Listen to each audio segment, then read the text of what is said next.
Good evening, everyone, and welcome to Panther Stadium here at Medina Valley High School, where the Panthers, in their last home game of the regular season, will take on the South San Bobcats. The Panthers right now in 5th place in district play, looking for a win here tonight and looking for a Laredo-Cigaroa loss against Southwest tonight.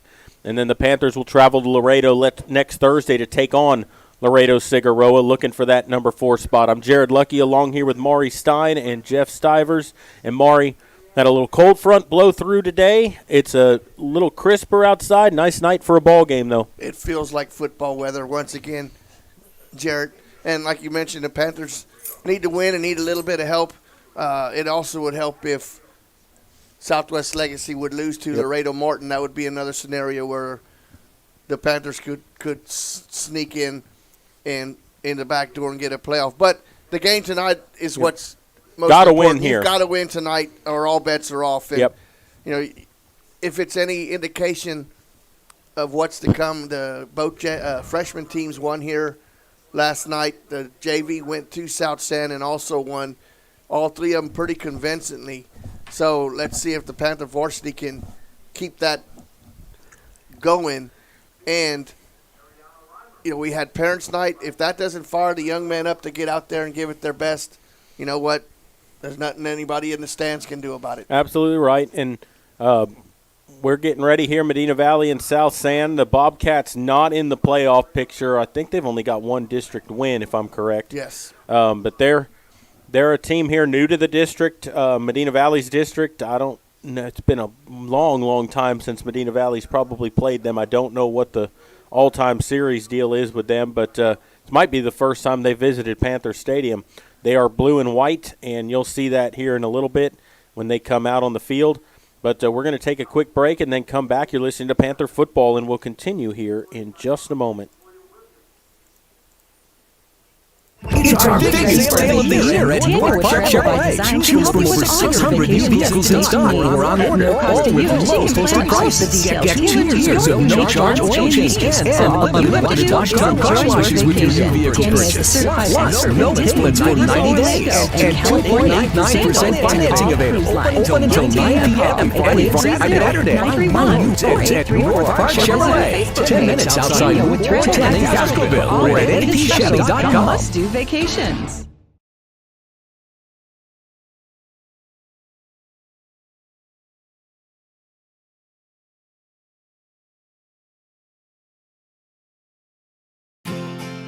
Medina Electric Cooperative was built by this community more than 80 years ago to deliver safe, reliable, and affordable energy. We are proud to serve this community beyond the power lines. You can find us supporting your kids' Little League, sponsoring school events, hosting safety presentations, and more. We're honored to belong to this community.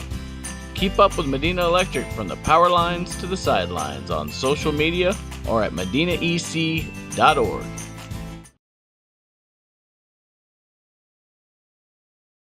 Peerless Equipment, your South Texas irrigation experts. Peerless Equipment specializes in sales and service of irrigation equipment to the agricultural and wildlife industries. This includes hose reels, big guns, pivot systems, underground pipelines, turbine well pumps, booster pumps, motors, valves, and an inventory of much more. Stop by one of their locations in Hondo and Pearsall or give them a call at 210-434-7867. Peerless Equipment, bringing water to you.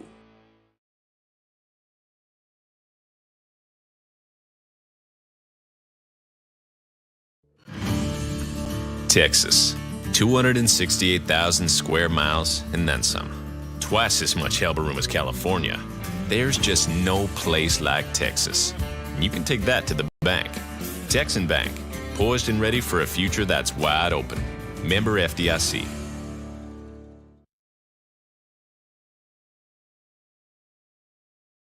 Security State Bank, your financial partner since 1925 with one simple goal, to be the best bank possible to the families and businesses of South Texas. Check out Security State Bank's competitive rates and services from local people you know and trust. Serving South Texas with 7 convenient locations, including 1726 Highway 90 East in Castroville. Call 830-538-9898 or online at securitystbk.com. Equal housing lender, member FDIC.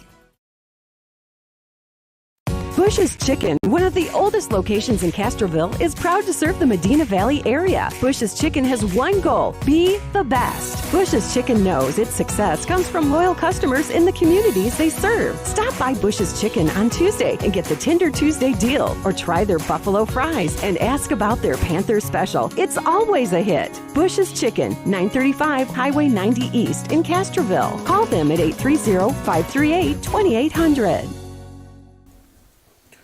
We're back here at Panther Stadium. Medina Valley getting set to take on South San. Panthers coming off of a bye week, had some extra time to prepare, a little extra week to get healthy. I know that South San I believe they're like 1-7 in district play. But the thing with that, Maury, is you got to play the game here tonight. The Panthers need to come out and just execute offensively. I think if they can open up some holes and Guerrero can run the ball, if they don't shoot themselves in the foot with some penalties, I think they can win this football game. But I think that the key in this game is going to be don't turn the ball over and finish your drives. I mean, we preached that all year about finishing drive. They've moved the ball great between the 20s, but it's been that finish killer instinct down there by the goal line that's been lacking. Well, and if you've followed us all year, you can understand exactly what Jared's been saying. It's the aspect of Medina Valley not finishing the drives. They start off good, and then once they get close to the red zone or inside the red zone, and sometimes, Jared, it's the penalties.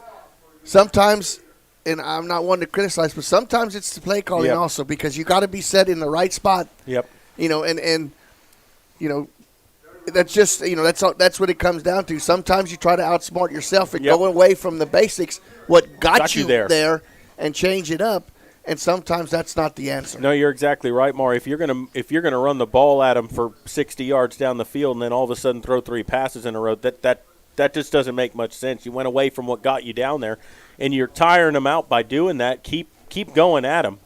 And, it's not saying you don't throw the ball, but, play action on first down. But if you don't get anything, okay, let's go back to what worked and pick up these yards. So we'll see what happens here tonight. Hopefully the Panthers come away with a win. Like we said, we'll be keeping some updates on that Southwest score. But the main thing is you got to take care of business here. The game that's the most important is his game right here. We'll keep you informed with the Southwest and the Southwest Legacy and the Cigaroa games. But we're waiting for the players to get on the field, because until they get on the field, we're not having a national anthem.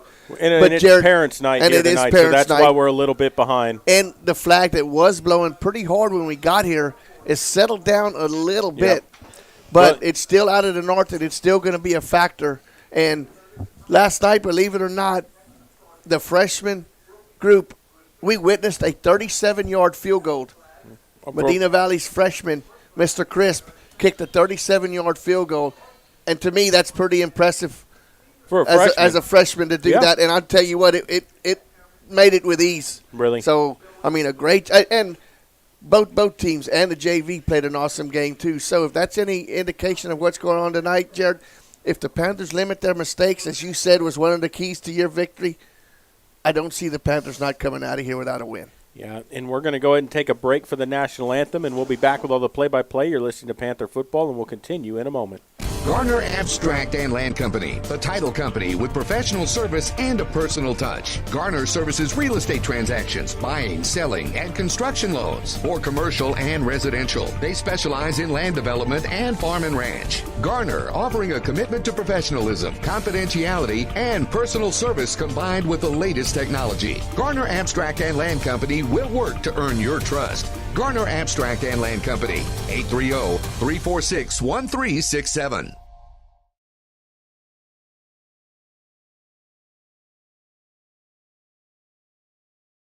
Are you ready for a vacation? Tanya with Travel by Design can help you with all your vacation destination needs. At no cost to you, she can plan all of the details tailored to your unique wants and needs. So all you have to do is enjoy your vacation. Tanya is a certified expert with Disney, Universal Orlando, and California, Sandals, and all cruise lines. Give Tanya a call at 830-931-4834 or visit her Facebook page, Tanya with Travel by Design, for all the latest specials and must-do vacations.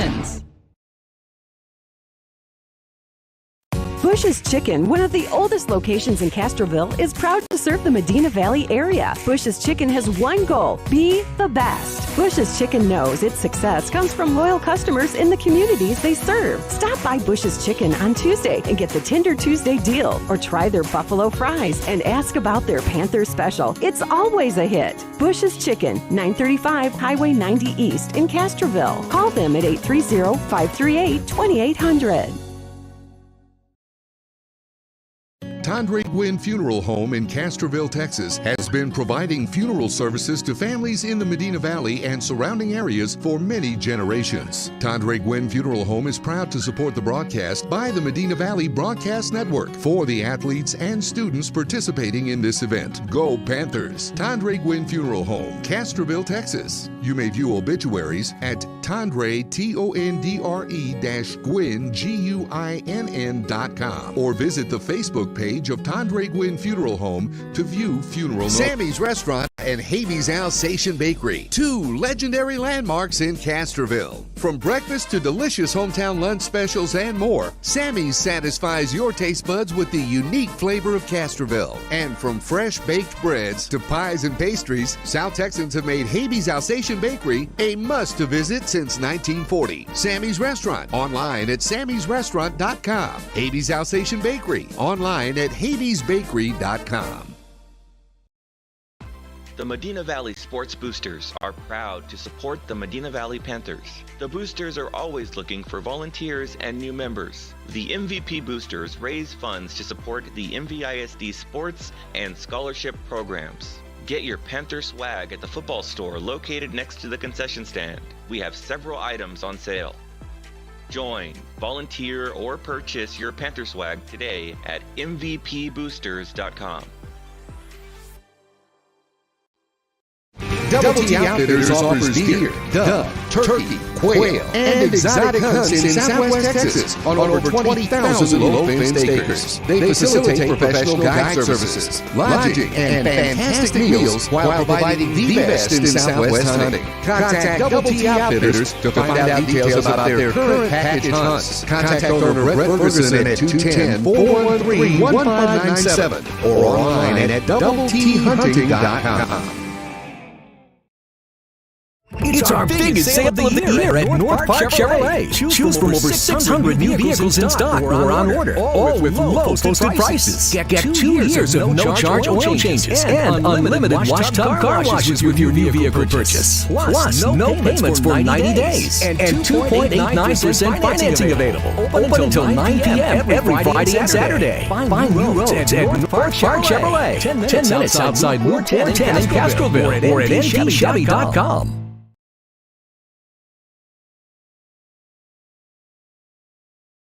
Welcome back here to Panther Stadium. We are ready for kickoff here as the Panthers taking on South Sand Bobcats. Bobcats are blue and white. Looks more like a royal blue over there. Blue pants, white jerseys with a blue helmet. The Panthers with their all black on here tonight with the orange numbers. The black helmet with the orange logo and stripe down the middle. And they're going to go ahead and salute the members of the armed forces and our veterans who have served before. My heroes. Yep, always a nice tribute that they do here at the home games.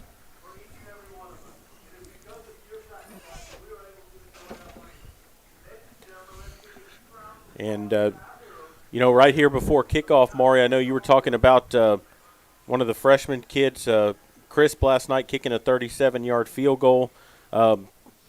That's a big thing because, as we saw against Southwest, those extra points can come back to hurt you. Well, how many times you see it in the college and in the pro level? I mean, they take special teams for granted, and I want to correct myself. I think it was 35.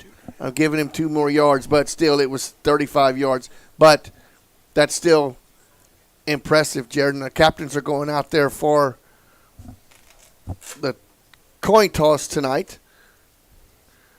And we've seen these Panther captains before, 28, 45, 42, and 62. Hold on a second. We're gonna take a quick break and come back and start this again because our camera glitched on us here. So give us a second. Get Aiden up here so he Hold don't on. mess it up. We're coming back.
All right, guys, so I don't know. Right now the camera's not working. I don't know what it is, so we're just going to have audio for the moment so we don't miss the game. But so the only thing you missed was the opening kickoff that number 2, Colin Aldridge, just returned to the South Sand 12-yard line. And that was your starting quarterback yeah, to start he almost the season. ran that back for a touchdown. So the Panthers start 1st and 10 at the South Sand 13. And the first snap goes straight to up the middle to Guerrero, and he's going to march in for a touchdown right off the bat. So talk about finishing. Yeah, one play right there, a 12-yard touchdown run by Guerrero. And the Panthers quickly on the board 6-0. That's what you call a good start and an excellent finish. One play from scrimmage after the special teams, brilliant run back by Colin Aldridge all the way back to the 12-yard line, and the Panthers put it in for the first 6 points of the ball game, just 23 seconds into the ball game. Yeah, and so their extra point is up, and it is good, and it's drilled straight through. So the Panthers quickly with a 7-0 lead here, with 11:37 to play in the first quarter. So 23 seconds gone off the ball game and set up by Colin Aldridge. But I can tell you that if that play happened from the 20-yard line, I think Guerrero wouldn't have been caught anyway because there was nobody in the vicinity of touching him. No, that offensive line opened up a hole you could have drove a Mack truck through. And Guerrero just right through there for the touchdown, untouched. And what a way to start the ball game if you're a Medina Valley Panther fan. Wonderful. Gavin Rips is going to tee things up here for the Panthers. We hope we get to say this a bunch, but this kickoff is also sponsored by Garner Abstract and Land Company along with Rancher's Title. Hope we say that quite a few times tonight. Yep. After the Panthers punch it in. And they run up to it here, but they do not try anything squirrely. Yet. South Sand with a couple players deep. Big hole right in the center of the field. We'll see, and Rips is going to squib it, and it's going to be played at the 33-yard line by number 14, and he spins around. That's Josiah Ugarte, who returns it to the 39-yard line. It'll be 1st and 10 South Sand from their own 39. Ryan Rincon on the stop for the Panthers on the special teams. And we'll see the Panther defense for the first time tonight here.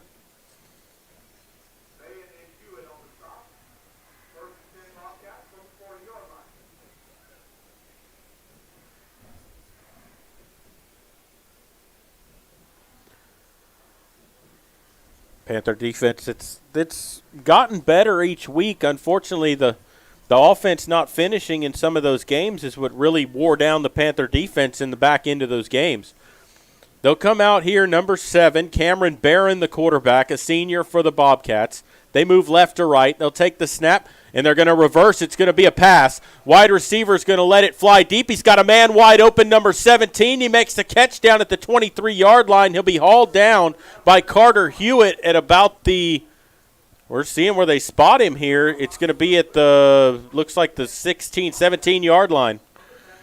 And he had to put air into that ball, under that ball because they caught Carter Hewitt staring into the backfield on that reverse, and the receiver got behind him. Fortunately for the Panthers, it was a little underthrown. Well, about a 45, 46-yard completion right there on the first play, and they tried some trickery, and we have the camera back up somehow, but very sorry for that inconvenience, but that camera's back up here, and Barron's going to keep it himself to the left side, and he's going to actually maybe lose a yard on the play, and it's going to bring up 2nd down and 11. Riojas on the stop there for the Panthers.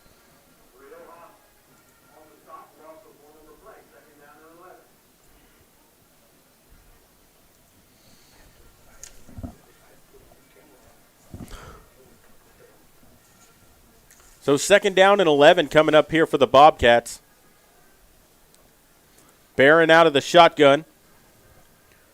Salinas is lone back. Barron rolling out right, looking to throw. He's going to fire it, and he's going to launch that out of the back of the end zone. Just kind of threw that away, and it's going to bring up 3rd down and 11. Great coverage downfield by the Panther secondary. Nowhere to go with that ball. He just threw that away to avoid losing any yardage on a sack.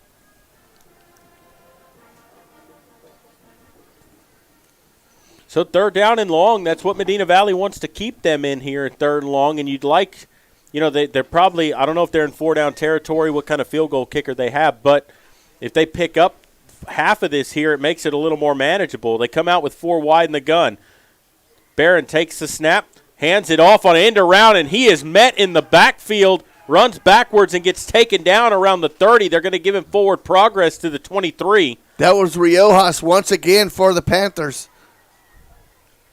Just now they blowing up that play. Well, now they move it back to the 30-yard lines where they're going to give him progress to. Now I think there's no decision. They got to go for it. It doesn't do no good to punt. If you kick it in the end zone, you're only gaining 10 yards.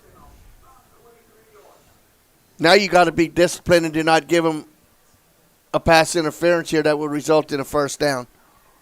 So 4th down and 22 coming up here. Barron with split backs takes the snap, looking to throw under pressure. They set up a screen. He throws it straight into the ground. Incomplete, turnover on downs, and the Panthers will take over 1st and 10 at their own 30-yard line. Behnke and Vallejo putting pressure on the quarterback. Couldn't even let that screen get set up. He just had to throw that away. And the thing is there, Maury, I like the play call, but the Panthers did a good job of staying at home and reading what was coming. Exactly. 9:31 to play, 1st quarter.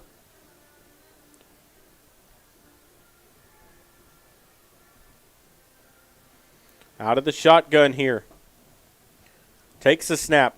Going to give it to Guerrero up the middle, looking for a little running room, and he's going to push forward for about 3 on the play. Brings up 2nd down and 7. Thompson on the stop for the Bobcats.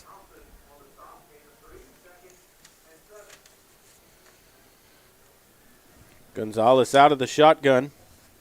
Sends a man in motion, takes the snap. Going to keep it himself, looking for some running room. He gets across the 35 to the 36-yard line. It's going to bring up 3rd down and about 4. Joseph Salinas on the stop for South San. And you've got one of the good things to see in there, like we said, Colin Aldridge back in there. And he's playing a slot receiver spot, a good athlete.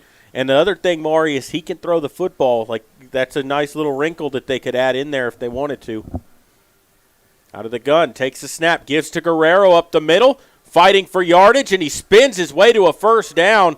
Picked up 5 yards on the play. Hard fought, but he gets the 1st down. Yeah, it was the 3 yards after contact. They got him the 1st down, bouncing off of would-be tacklers and gets the 1st down. Great job, number 51, finally bringing him to the ground. That's David Lucio.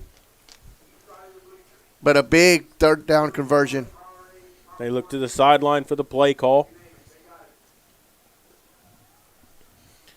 Out of the gun, Three wide receivers here. Two out here to the left, near side of the field. Gives to Guerrero up the middle with a little burst of speed across the 45, and he's taken down at the 47-yard line, picks up 5 yards. Got his legs taken out by Joseph Salinas for the Bobcats. Good gain on first down. Give him a long 5. So 2nd and 5 coming up here.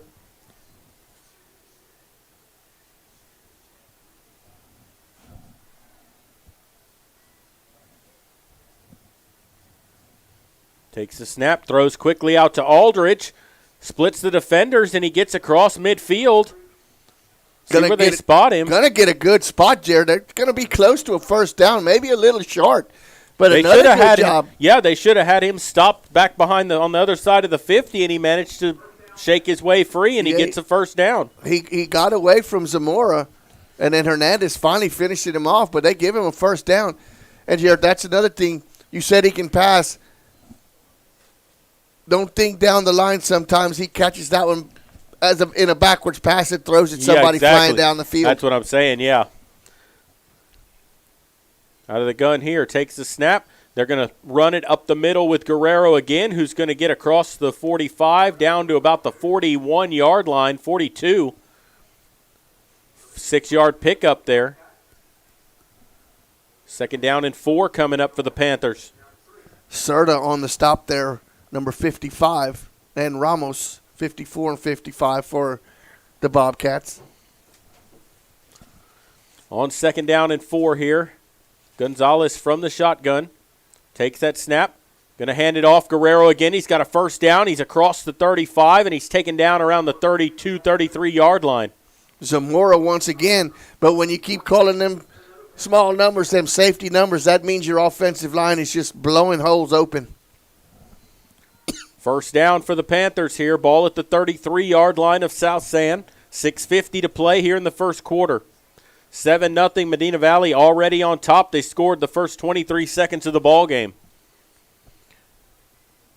They look to the sideline for the play call.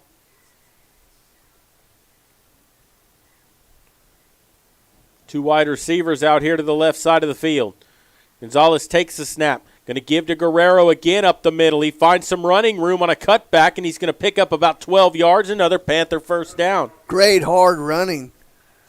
Once again. Picked up 12 more yards. Christopher Calderon on the stop for South San.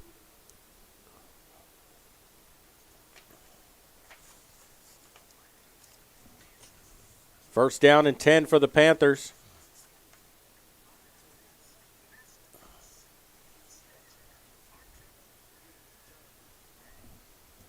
Out of the gun, takes a snap. Another give to Guerrero over that right side of the offensive line, and he picks up another 4 or 5 yards on first down. Panthers just methodically moving the ball and running clock. Ramos on the stop there for South San, but you're averaging over 5 yards a carry, and that's not a bad thing. No, not at all.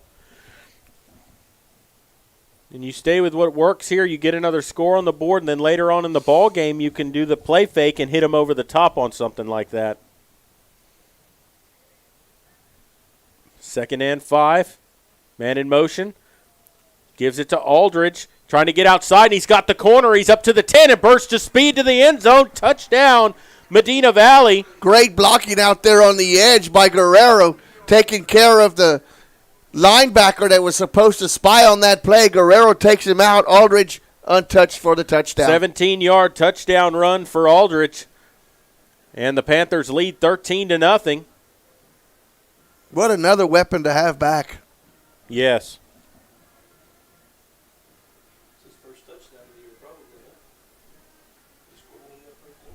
Yeah. A long run. Padilla ready to boot it through, and flags fly. Got the left side of the Panther line a little early moving.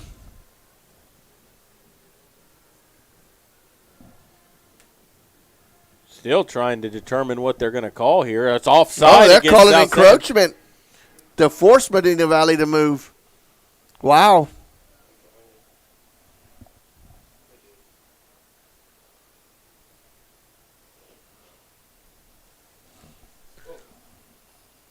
Still waiting for him to do the try. They actually move the ball up, a yard? Half the distance to the goal.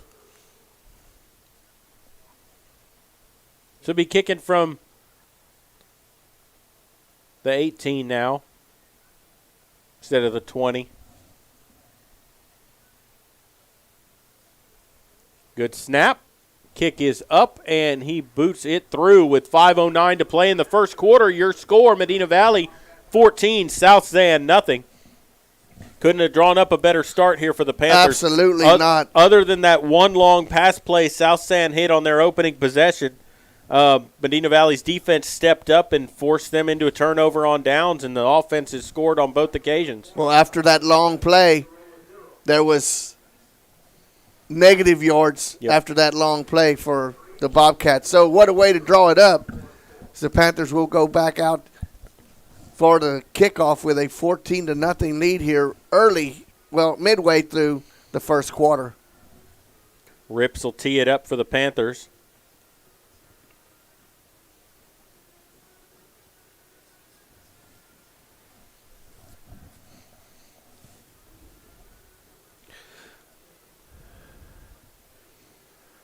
Good start here to the game. You got to keep your foot on the throttle, though, if you're Medina Valley. You can't let off here and let South San back into this ball game. I will get to this point after this kickoff, but I just saw something that was brought to my attention. One of the officials came to the Panthers head coach. Rips ready to boot it away.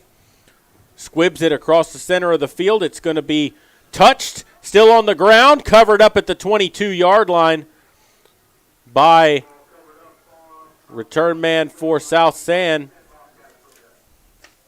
Number 18 covering that up for the Bobcats, as that is Christopher Calderon. It was touched down by James Martinez for the Panthers. And what I was going to get at, and we've talked about this too, how they passed that rule years back that you have to have your uniforms below the knee. I just saw one of the officials come to the Panthers head coach, and he went to several young men on the Panthers sidelines and told them, hey, you need to pull them pants down below the knees. And you can see there's a lot of them. It's very close. Yep. Out of the shotgun here, Barron takes the snap, going to give it off. Coming to the end around here, got some room to the 30, turns the corner, and he's pushed out of bounds around the 35-yard line. That was Joseph Salinas on the carry for the Bobcats. Carter Hewitt forcing him out of bounds, but not before he gets the yards needed and moves the chains. Picked up 12 yards. First down up to the 34-yard line.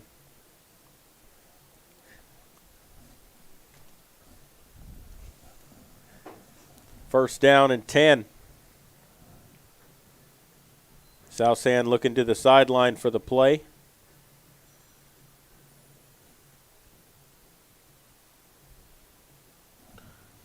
Out of the shotgun, they've got Trips over here to the right side, a little three-man bunch. Takes a snap, going to give it up the middle again to Salinas, and he's going to get about 4 or 5 on the play. Looks like 4 yards up to the 43-yard line. The whole interior line of the Panthers get credited for that tackle.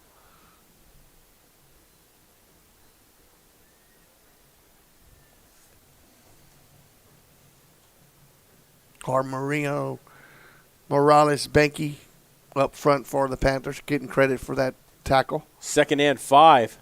Takes a snap, going to throw.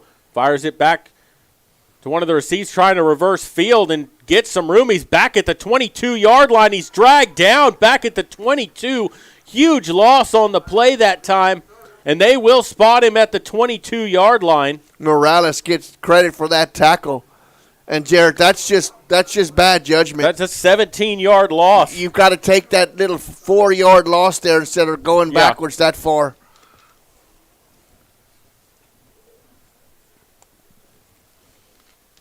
Wow. You believe that? Third down and a mile here. Looks like 3rd and 22. Out of the gun, takes the snap. Under pressure, steps up, looking to run it himself, and he slides down at the 24-yard line. It's going to bring up 4th down and 20. Morales once again on that stop for the Panthers. And they're going to have to punt. Looks like that's number 88 coming to punt. Elegant Thompson, a sophomore.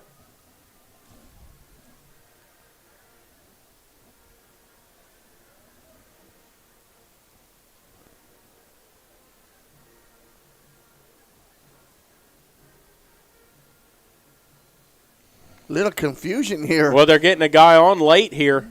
They were missing somebody on the line. They better hurry up. It's going to be a delay of game. Takes the snap, and they do get the delay of game.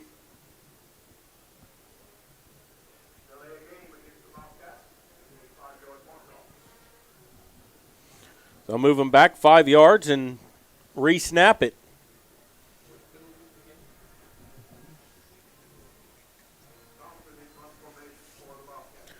Hewitt and Carter back deep to receive for the Panthers. Only the second penalty of the ball game. Hewitt and Carter. Hewitt and Burns back deep to receive for the Panthers. And that is an end-over-end kick that's going to be taken by Burns. Coming near sides, gets up to the 40, and that's where he's taken down, returned at about 15 yards. Zamora credited on the tackle on the special teams for the Bobcats. So it'll be 1st and 10 Medina Valley from the South Sand 40 with 2:26 to play in the first quarter, already up 14-0. And an update from the volleyball game where the Panthers were playing Southwest for 2nd and 3rd in the district to see who would win 2nd and who would win 3rd. And Southwest took that match 3-0, so the Panthers will finish in 3rd place in the district. Gonzalez lets it fly, and it looked like, I don't know if his receiver stopped or if he just overthrew everybody that time, but it's going to go incomplete. Yeah, he was trying to hit Reyes on a seam route, and we've seen that play work several times this year in big situations, especially the week before against Southwest. A couple of big catches by Reyes kept the Panthers in the ball game. 2 wide out to the right here. 2nd down and 10 for the Panthers. Takes the snap, gives it to Guerrero. Cuts it back to the left. You're going to get a holding penalty against the Panthers here probably. The run went for 5 yards, but I think this is coming back. And it is a hold against the Panthers. That is the call. So it's going to bring up 2nd down and 20 now for Medina Valley. Yeah, he wanted to go off to the right side of the line, and he cut it back, and when he did, the Panthers' right side of the line, I saw one of the linemen grab a little bit of the Bobcat jersey, and that was pretty obvious there for the official. And here's one of the things I don't understand about the 1st down call. I don't mind them throwing the football, but you emptied the backfield. You've been running it down their throat. Why would you not go play action to pull them up and then hit them over the top? They'll send a man in motion, takes the snap. He's going to keep it himself. Gonzalez cuts it to the outside. They're going to get a face mask against South Sand as he gets to the 44-yard line of the Bobcats, but I think someone got his face mask. Yeah, number 51, Lucio, and it was one of those where as soon as Gonzalez changed directions, he just reached up, and it wasn't intentional, but when you grab it now, I like the idea where there's no decision where it's 5 or 15. If you grab it, it's automatic 15. Yep. And that's going to give the Panthers a 1st down. Yep. I mean, and it was the right call. I mean, absolutely. We could see it from up here. And it wasn't and a good run. But, great run, absolutely.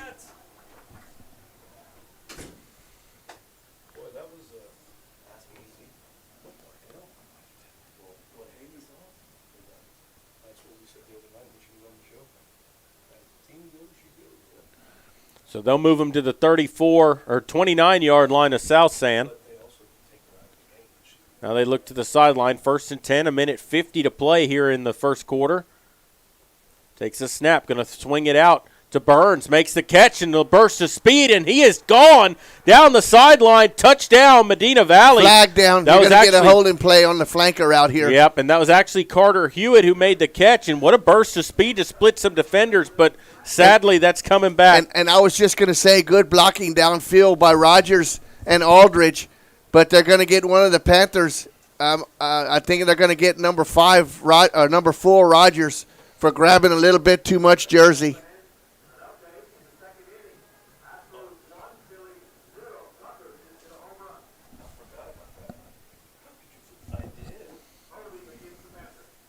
So that negates a great run there by Carter Hewitt. Negates a touchdown, takes 6 points off the board. But it hurts you, but you still only have 1st and 11. You can still overcome it. Yeah, it's going to be 1st and 12 as they move it back to the 31-yard line. 3 wide out here to the left. Now they look to the sideline.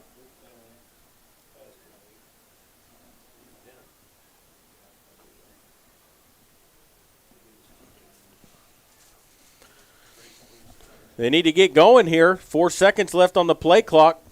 Takes a snap, gives to Guerrero, cuts it to the outside. He's across the 25, still trying to move to the 20, 15, and he's taken down around the 10-yard line. A great run for Guerrero, and it's going to set up a first down and goal from the 10. Yeah, Anthony just bounced that one outside, got good blocking down the field, and the Panthers with a big first down run inside the red zone, inside the 10.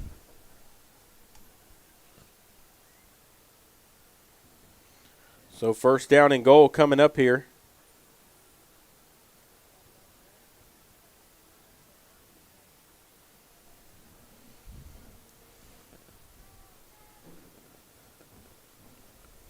Out of the shotgun here. Takes a snap. Gives to Guerrero again, dances around, still goes forward, runs completely over somebody, literally trampled him, and he gets down to about the 4-yard line. Yeah, he run over the first tackler, and I believe if one of the Panthers' offensive linemen wouldn't have been standing in between him and the goal line, I believe he'd have scored. But on that previous play, I was talking about the block downfield. That was number 88, Cade Gallion, on a great block downfield when Guerrero busted it out in the open.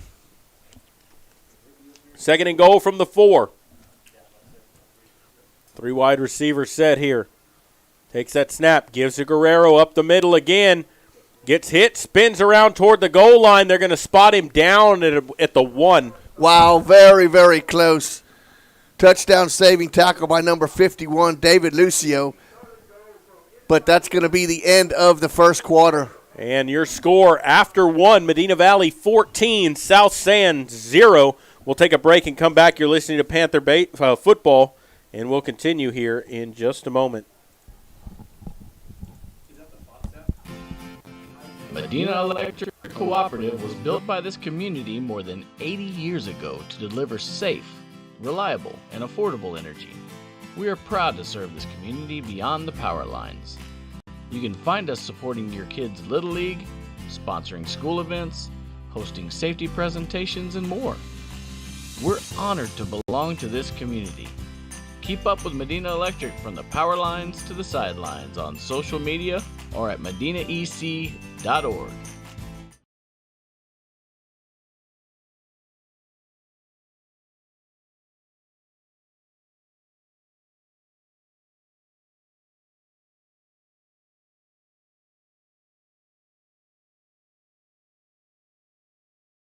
Welcome back here to Panther Stadium as we flip the sides of the field here to go to the second quarter. Medina Valley leading South San 14-0 and threatening 3rd down and goal from the 1-yard line. You feed the beast incarnate right here. Oh, no yeah, doubt about it. In. You let number 28 eat. Run right over Newton and let him go. 2 wide. They'll send Aldridge in motion. And flags are going to get a false start here against the Panthers, so that's going to make it 3rd and goal from the 6. And they were going to give it to Newton.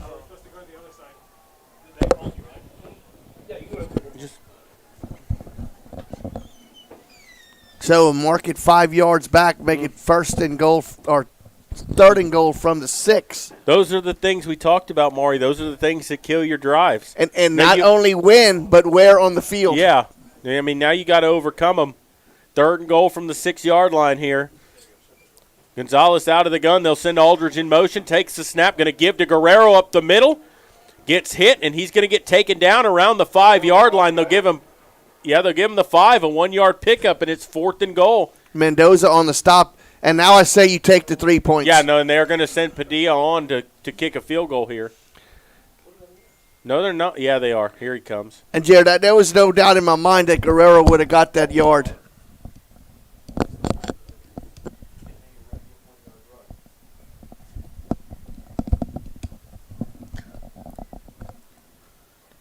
This will be a 22-yard attempt from the right hash mark here. No wind blowing anymore here at the stadium. Kick is up, and he drills it straight through. A 22-yard field goal for Padilla, and your new score, Medina Valley 17, South San nothing. And we'll take a quick break and come back. You're listening to Panther Football, and we'll continue in just a moment.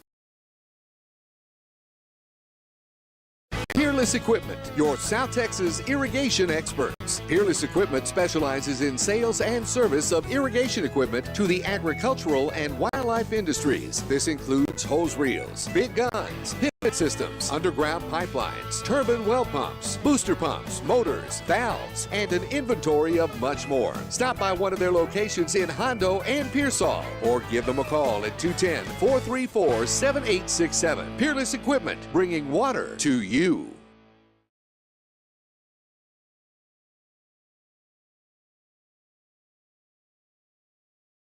Welcome back here to Panther Stadium. 17-0 after the 22-yard field goal from Padilla, and Rip's ready to kick it off. We've seen him squib it every time, and this kickoff will be brought to you by Garner Abstract and Land Company along with Rancher's Title. And Rip's ready to boot it away. We'll see if he squibs it once again. Was very successful last time. They had to fall on it on the 22-yard line. The Panthers came very close to getting down there. And he'll this one hits an up man, and number 42 for South San falls on top of it. That's Nicholas Acosta. And it'll be 1st and 10, South San. Looks like from their own 43. And if that ball don't get a good bounce, Panthers have a chance of recovering that football. Yep. Yeah, it hit him. He's lucky that it bounced where he wanted it to, where he could fall on it, because that could have went anywhere. Could have even bounced right back to a Panther player. So 1st and 10 coming up here.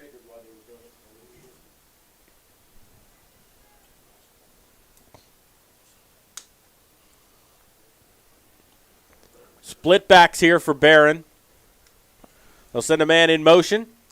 Gives the ball off to Salinas, who gets up to the 45-yard line and falls forward to the 46. Picks up 4 yards on the play. It's going to bring up 2nd down and 6. Morales and Stanton on the stop for the Panthers.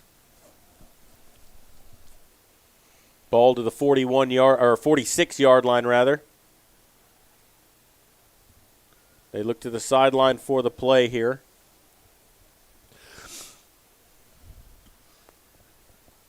Split backs again, 3 wide receivers. No tight end in there at the moment. Barron takes the snap. Going to give to Salinas again. He's going to get some yards across the 50. Shook some tacklers. He gets the 1st down as he spurts through there for about 9-yard pickup on the play. And a 1st down for South San as they get into Panther territory. Santos and Stanton on the stop there. That was a good hard run there. Ball to the 44-yard line of Medina Valley. 10:08 to play, first half. It's been all Medina Valley so far.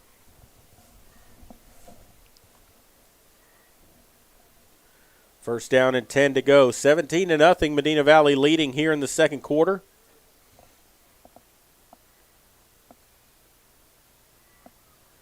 Takes the snap. They give it right side. That's a big boy, and his helmet actually come off. That's number 26 on the carry for South San, Ivan Rivera.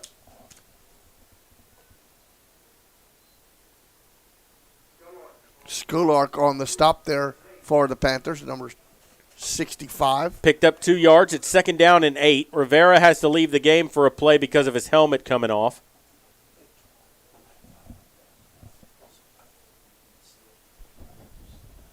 And they'll come to the line.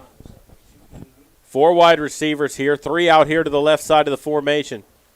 Barron out of the gun. Now they'll send 3 guys. They all go to a 3-man bunch close to the formation. They give it to Salinas, who's hitting the backfield and taken down. A good job by that Panther front line to get through there. Yeah, that was Nicholas Benke in there right at the point of the handoff, and a loss on the play. And with all that motion, Jared, it sure didn't fool any of the Panthers. No. 3rd down and 11 coming up here. Ball back to the 45-yard line.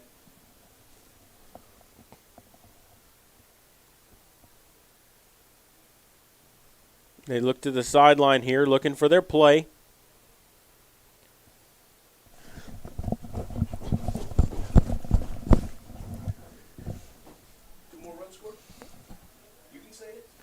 And they're looking to throw. Barron lets it fly deep. He's got a man wide open, makes the catch at the 15. He steps out of bounds around the 10.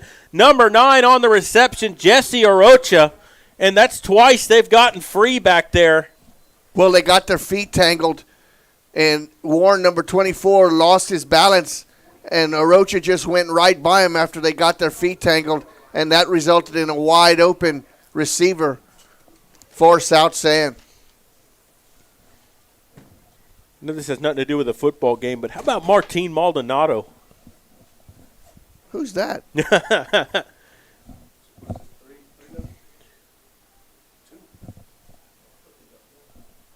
Out of the shotgun here, Barron takes the snap, gives to Salinas, cuts it up the middle, and he's going to get close to the 5, probably the 6 or 7. We'll see where they spot him here. Picks up 3 or 4 yards, though, on 1st down. Benke and Santos on the stop there for Medina Valley. Need to keep them out of the end zone here.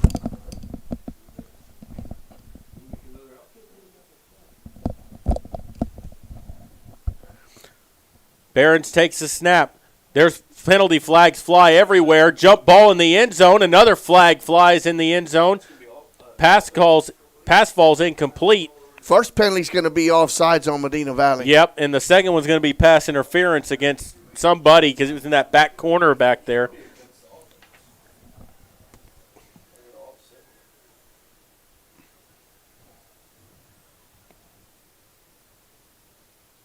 Wait for the signal from the official. Offsides against the Panthers. That's declined. So you know this pass interference against the Panthers. You know this one's going against Medina Valley. Yep, and it is pass interference. And that happened in the end zone, so they should put it at the 2, right? Yes. So that'll make it 1st down and goal from the 2-yard line here. And South San trying to creep back into this here.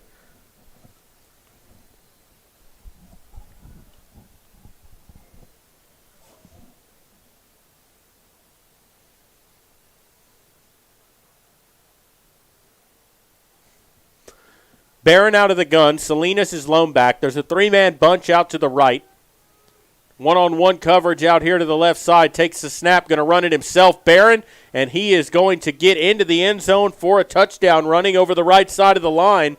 And it's 17-6. So that's what the Bobcats needed for an answer to get back into this ball game, as they were behind by 3 scores. Well, and you can look to the long pass play again, Maury. I mean, look. How do you – that's 2 plays like that in this ball game, but how do you get that wide open? Well, they got their feet tangled up, and he lost balance. That's how that one was. But the other one they got us peeking in the backfield. I mean, that can't keep happening. You know, that's a big vulnerability right there. Extra point is up, and it is good with 7:41 to play in the first half. Your new score, Medina Valley 17, South San 7. We'll take a quick break and come back. You're listening to Panther Football. We'll continue in a moment. Texas, 268,000 square miles and then some. twice as much elbow room as California. There's just no place like Texas. You can take that to the bank. Texan Bank, poised and ready for a future that's wide open. Member FDIC.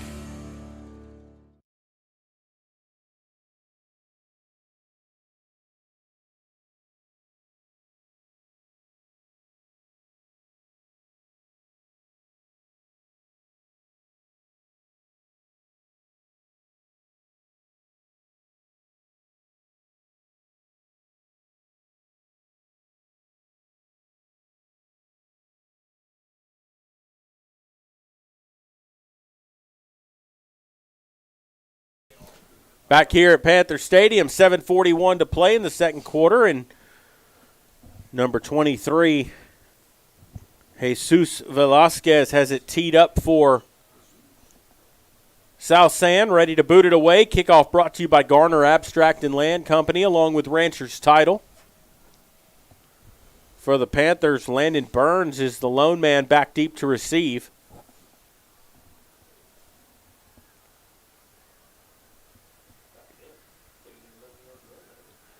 And he will run up, put his boot into it, and a line drive kick that's going to bounce and be played by Burns at the 5. Up to the 10, 20, 25, 30. A flag flies in, 40, 45, 50, and he's pushed down at the 45 by the kicker, Velasquez. But you're going to have this come back, either a block in the back or a hold. He threw that flag from 35 yards away, and you had two officials that were 5 yards from where the infraction occurred, and they didn't throw a flag. Oh, I know that doesn't. I'm laughing. I'm not laughing at you. I'm laughing at the situation because that's ridiculous. I mean, come on. No, and Mari's right. I saw the flag came flying in from around the 50. 40. Down to the 30. That was a pretty good throw. Illegal block in the back against the Panthers, so that's, coming back. Wow.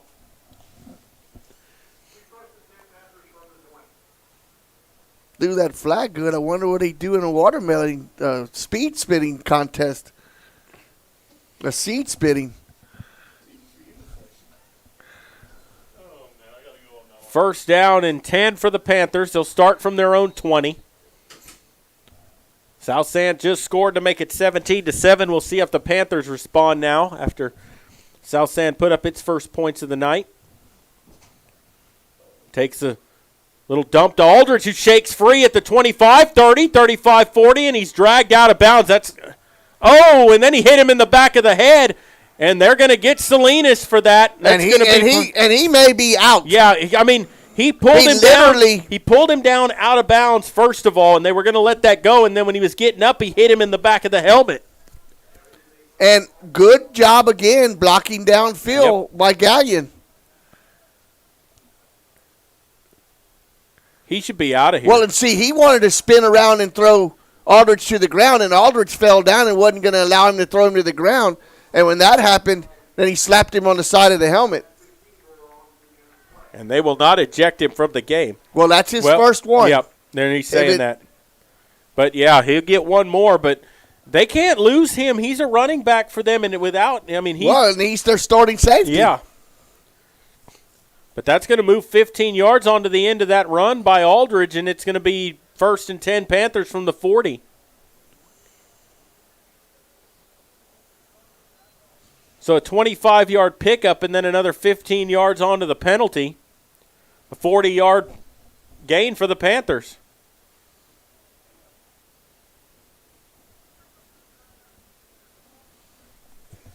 And they're having to explain it to him to the South because I don't think their bench actually knew what happened on the sidelines because they couldn't have seen that. No, they couldn't have. It happened right here on the Medina Valley sideline, right here on the 45. And the reason we saw it so clear is because it was right here in front of us. And the players moved out of the way when he came out of bounds. And that's just a bonehead thing that you can't. You just can't do that. You can't let frustration take over. Out of the gun here. They give to Guerrero. He cuts it back to the right side through the hole to the 30, and he's taken down around the 27-yard line. A good burst by Guerrero and another 13 yards for the Panthers. Initially tripped up there by Salinas.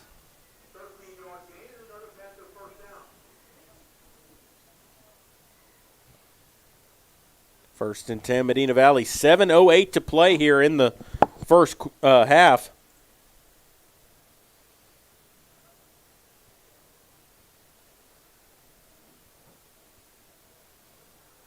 Fumble. Ball on the ground here. South San saying they might have it, But but I we haven't think seen a they're ruling him down. Yep, they are. Down on the play. Going to give number 55 credit for that tackle, Ramos. But the ball came out as Guerrero hit the ground. But a pickup of 9 yards, and it'll be second down. Well, they're giving him a first. Yeah, they are giving him a first. Just enough.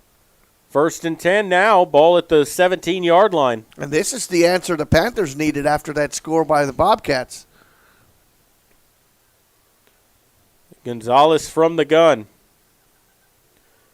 Takes the snap. Going to sling it out. Oh, that was almost a pick wow. six. And very fortunate that time. Number 88 jumping the route. That's Elegant Thompson. Almost came up with a pick six for his team right there. And believe me, Elegant nearly made a beautiful play. Yeah, he did. Get it? Yeah, oh, I get it. As he read that perfect. Yeah, he did. The only thing he couldn't do was make the catch.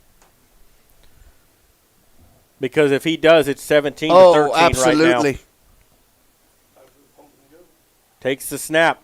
Gives to Guerrero. Makes a cutback. Spins away from one. Bounces off a tackle to the corner of the end zone. He's in. Touchdown. Medina Valley. A 17-yard scamper by Guerrero. And how about the run? Spun away from one. Bounced off of another tackle. And then the speed to beat the safety to the corner of the end zone. Tremendous balance by Guerrero. One little cherry pick there when he got spun around. And Jared, I'm going to lobby for this young man right now. When is the Express News going to acknowledge this young man and at least give him a game ball or player of the week one of these weeks with the season this young man's having, and he hasn't been acknowledged one time this year? No, he ran, 197 yards and 5 touchdowns in a game and didn't even get a recognition from him. Padilla for the extra point, and he knocks it straight through with 6:08 to play in the first half. Your new score, Medina Valley 24.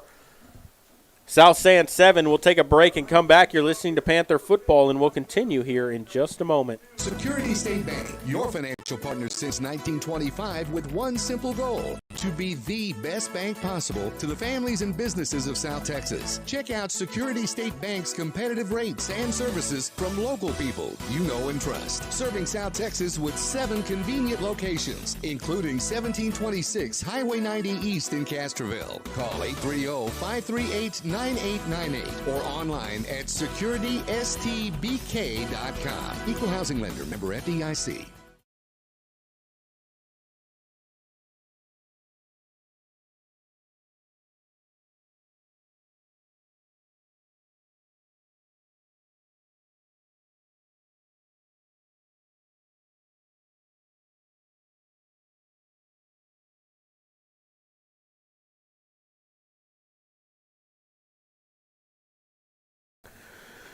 Welcome back here to Panther Stadium. 6:08 to play, first half. Your score, Medina Valley 24, South San 7, and Gavin Rips getting ready to tee it up and run it all back. There was a penalty somewhere because the referee was just... Well, it's a sideline warning over there, I believe, on South San. Well, no, they're going to mark this off, I think, because he... Well, there's the flag.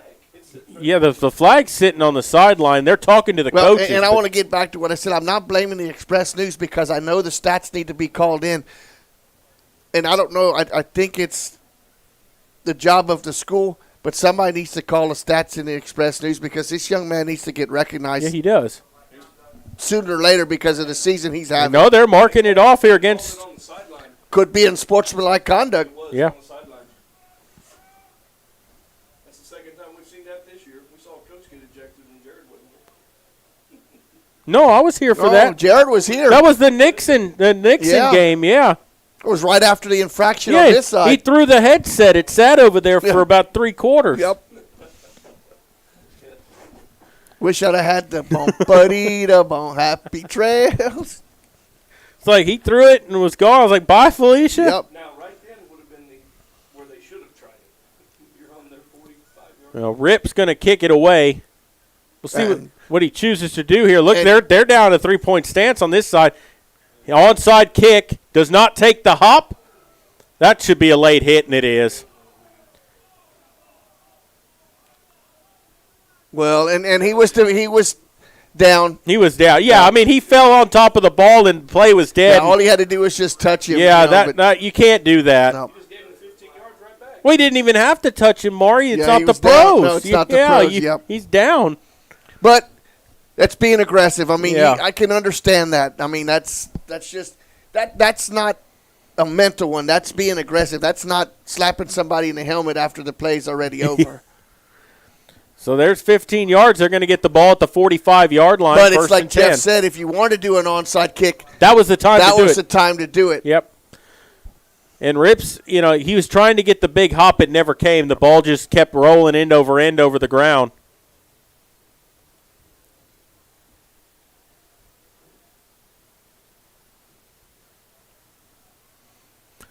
Here's Barron from the shotgun. They give it off right side.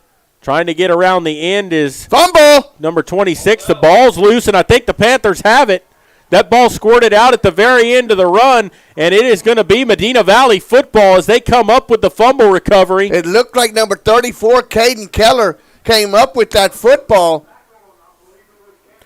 That was Ivan Rivera on the carry that time, and they had that ball squirt out on him at the end of the run. The Panthers are going to take over at midfield, 1st and 10 from the 50. And it was Gavin Aguirre who forced that fumble, and Caden Keller came up with that loose ball. And, Jared, this would be a dagger right here if the Panthers could put another 7 on the board.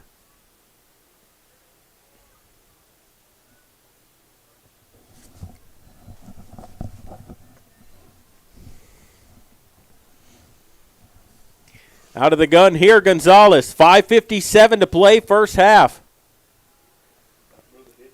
Takes the snap, looking to throw. Fakes the hitch, and he's going to let it fly down the field. Threw it. They fight for it, and number 88 for the Panthers, I believe that's Gallion, could not come down with it. Kate Gallion made a great effort at it. The ball was a little bit underthrown. He made a great effort to try to get that, but couldn't come down with it. And a lot of times you'll see that called pass interference because they didn't turn around and acknowledge the ball in the air. He ran into Gallion when he was trying to come back to the football, but he almost made a tremendous catch. Second down and 10 to go. Takes the snap. Ball's on the ground. And the Panthers come back away with it as Guerrero jumps on it. But that was a play there. I think that was going to be to Hewitt. They were going to do a little end around there, and the ball never got to him quite right, and it squirted out. Unfortunately, they fall on top of it. It's going to be 3rd down and 12, though.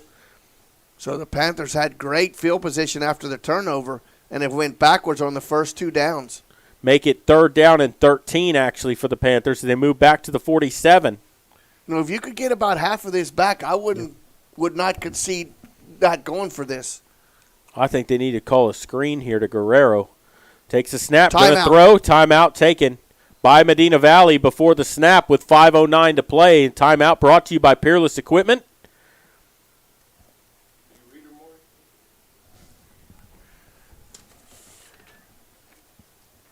And the City of Hondo South Texas Regional Training Center, also known as STRTC, offers a multitude of on-site services.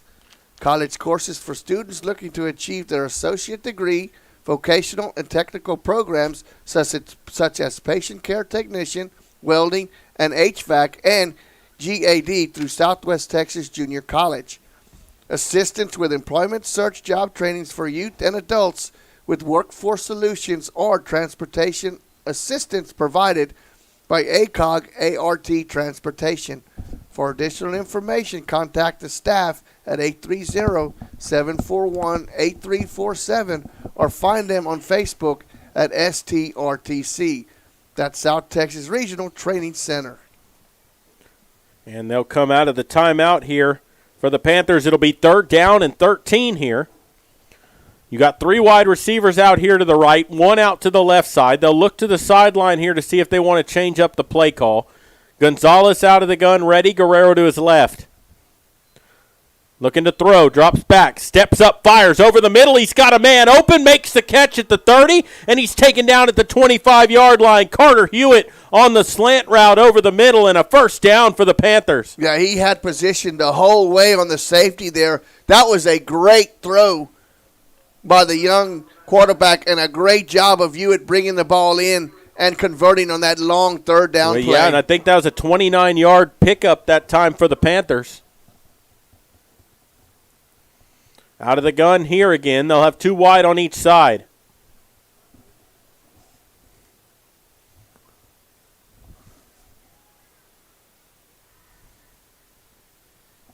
Takes a snap, gives to Guerrero.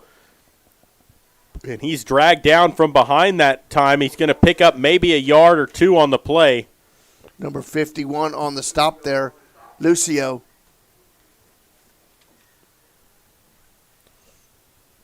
One-yard pickup. 2nd down and 9 coming up for the Panthers.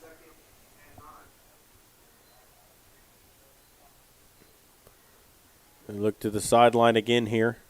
And that third down play was a killer because Yep. South San had the chance of getting Medina Valley off the field after that turnover and could not. Takes a snap, gives to Guerrero, makes a man miss up the middle, room to run, makes a cutback, and he's gone. Touchdown, Medina Valley, a 23-yard touchdown run by Guerrero, who could not get hauled down again, bouncing off tackles, and it's 30-7 Medina Valley. But Jared, what great vision downfield. 2 would-be tacklers, and he just juked them both, and they had no chance at him. No, their shoes are still on the field, Maury. Wow. 3:55 to play, and it's Their 30-7. shoes and maybe some other inner equipment is still left on the Paraphernalia. field. Wow. Padilla ready to tack on the extra point. And that kick is up and good. So with 3:55 to play Flag in the on first the play again. Yeah, and there is a flag down. It's 31-7, but we'll see what the flag is. I think they'll enforce this on the kickoff. Well, and that's after the play once again. The kick is good. Dead ball, personal foul against South San. And And another one against – nope, No. they're going to enforce it on the kick. And, Jared, that's unsportsmanlike conduct, and I think that is coming from their sidelines because the official on the side threw the flag.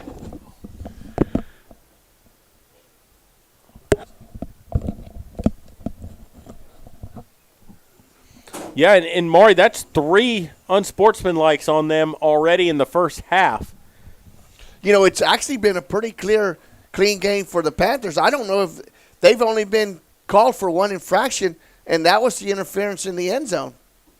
Well, there was 2. A false start down here on 3rd and goal. On the defensive side, there was 2, and they were both on the same play, the offside and the pass interference. And then they got called for the holding that took 6 points off the board. Oh, that's correct. Yep. I've got him unofficially right now at like 130. Yeah, I mean, Guerrero's got to be around 120, 30, 40 yards somewhere in there, and what he scored all but one of the touchdowns. Aldrich got one of them.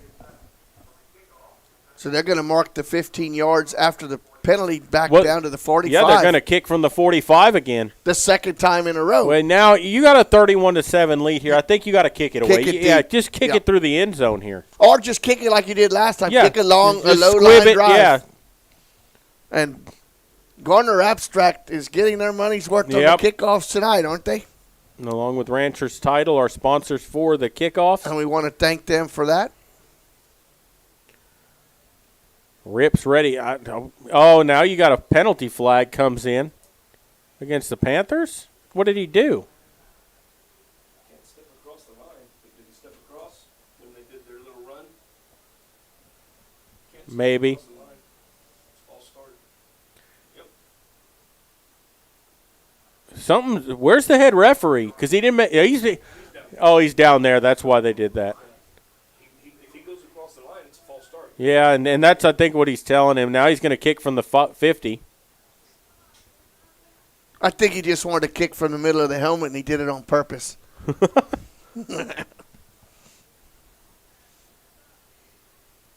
Yeah, MV, the helmet painted on the field says 2023. That's the class of 2023.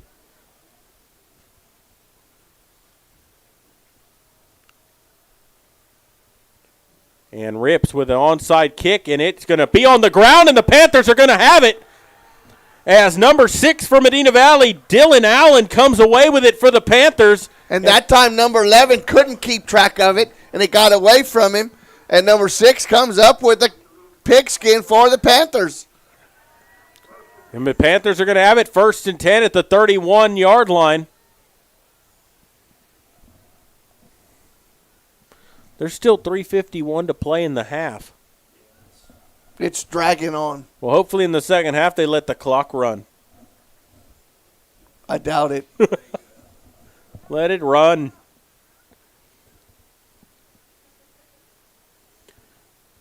From the shotgun, Gonzalez. They send Aldridge in motion. They're going to keep it. Gonzalez up the middle, and he's going to get about 3 yards on the play. Gets to the 29-yard line, so give him 2. Salinas on the stop there for 2nd and 8 South coming Sand. up.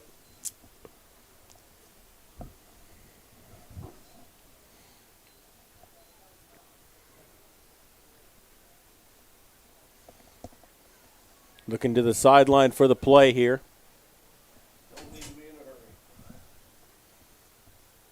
Gonzalez takes a snap. Going to give it right side to Hewitt, and he's going to get taken down. Kind of an awkward.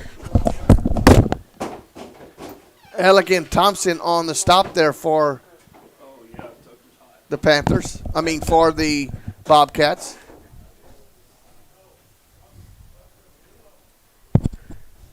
And that's going to bring up 3rd down and 6 here for the Panthers. A 2-yard gain. That's kind of an awkward way to go down for Hewitt that time.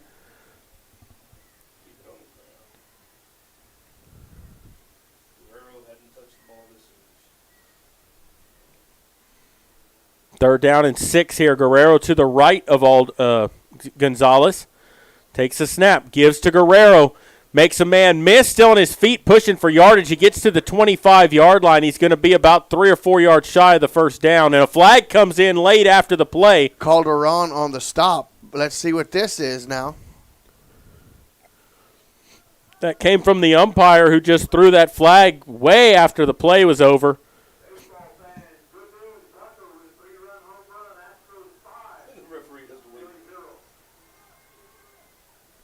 Dead ball, personal foul against Medina Valley. Wow. Don't know who that was on. I'm guessing it was a lineman considering where it happened.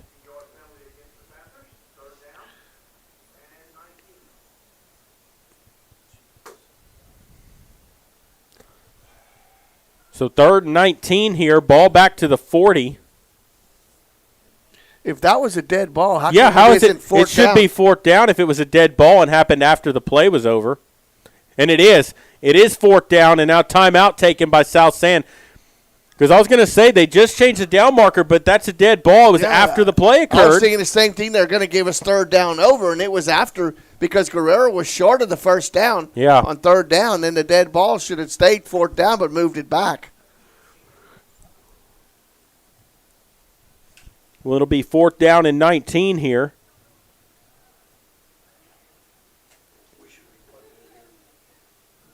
Yeah, you got to punt this ball. Yeah, you got to punt. You got momentum back. You're up by 24 points. You need to keep the pressure on them. You need to pin them back deep because they will get the ball, South Sand, to start the second half. Yep.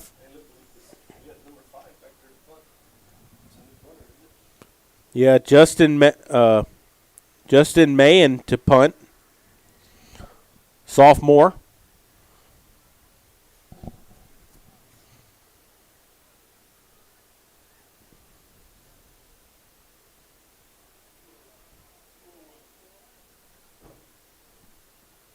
Want to reset the game clock to 2:01.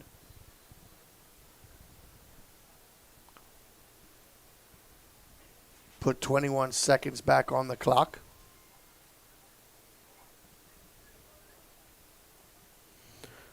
Ready to punt it away. Return man standing around the 20. His punt goes toward the sidelines, and it goes out of bounds right around the 20 somewhere. We'll see where they spot it. He still comes up. Actually, he spots it at the 22-yard line.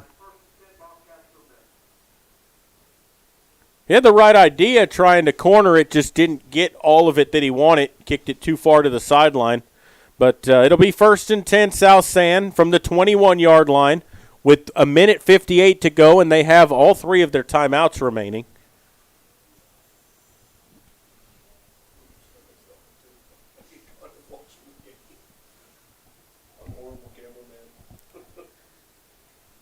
That's what they're saying on the. Ball on the ground, but Barron picks it up, looking to throw, fires, complete into the flat over there, and he's going to pick up 10 yards and get out of bounds for a first down.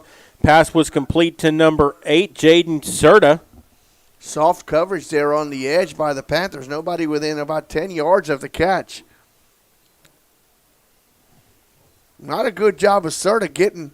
Nobody touched him. He could have at least got past the yardage needed. He stepped out of bounds a yard before the first down. And now what? What? Oh, yeah, he went out of bounds and then came back in to make the play. No. He went out of bounds after the catch. They skipped the clock.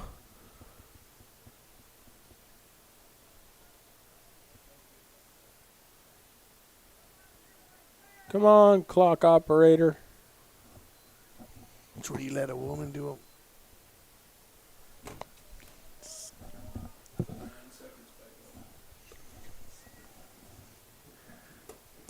Second down and 1 to go. Takes that snap. Barron looking to throw. Rolling out right side. Fires, and that's going to be incomplete as that falls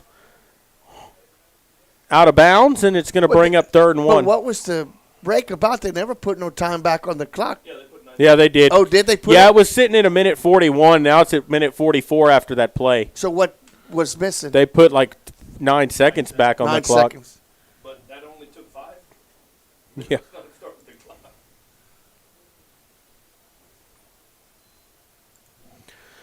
They're going to run it here, trying to get the first down, and he stretches across. Looks like he's going to get it. They'll stop the clock for the first down with a minute 34.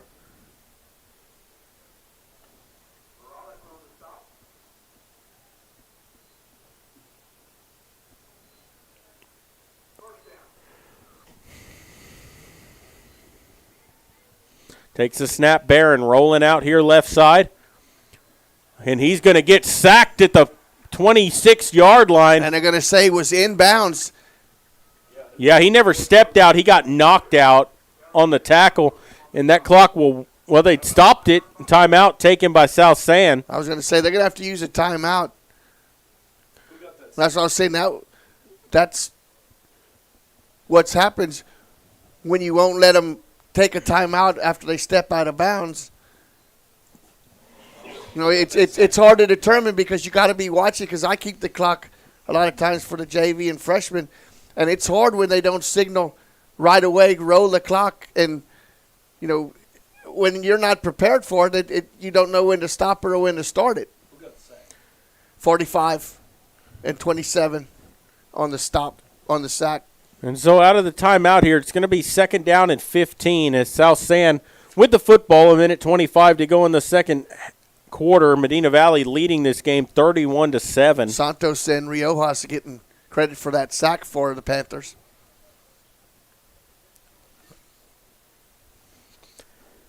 This has been all Medina Valley here. They led 17-0 at one time. South San put up that score, and since then the Panthers have answered with 2 unanswered scores of their own. One coming after the Panthers converted on a 3rd down and 13. So big pass play to Carter Hewitt. So it'll be 2nd and 15 here. Barron from the shotgun. He'll have 4 wideouts here. Takes that snap, looking to throw. Drops back, under pressure, throws over the middle, and it's going to fall incomplete. That time Morales putting pressure on Barron, having to throw that prematurely. Just threw it into the turf in the middle of the field. Pass was intended for Jaden Serta, and unfortunately for him, I mean, he was wide open in the middle of the field. Barron just underthrew it, and you can credit that to the pressure that Medina Valley was able to put on him. And I think another timeout taken by South San, or no, they're going to send their punting unit on. Well, the time stops because of the incompletion. But now if you're the Panthers, you have a minute and 20 seconds left. You're probably going to get good field position because they're going to be kicking into the wind here. Every return Medina Valley set up so far tonight has gone for at least, 15 yards, especially the 2 kickoff returns they had. And now you're going to get a timeout. Oh, the clock was running down. They were fixing to get a delay of game. And we'll take a quick break and come back. You're listening to Panther Football, and we'll continue here in a moment. Garner Abstract and Land Company, the title company with professional service and a personal touch. Garner services real estate transactions, buying, selling, and construction loans for commercial and residential. They specialize in land development and farm and ranch. Garner offering a commitment to professionalism, confidentiality, and personal service combined with the latest technology. Garner Abstract and Land Company will work to earn your trust. Garner Abstract and Land Company, 830-346-1367.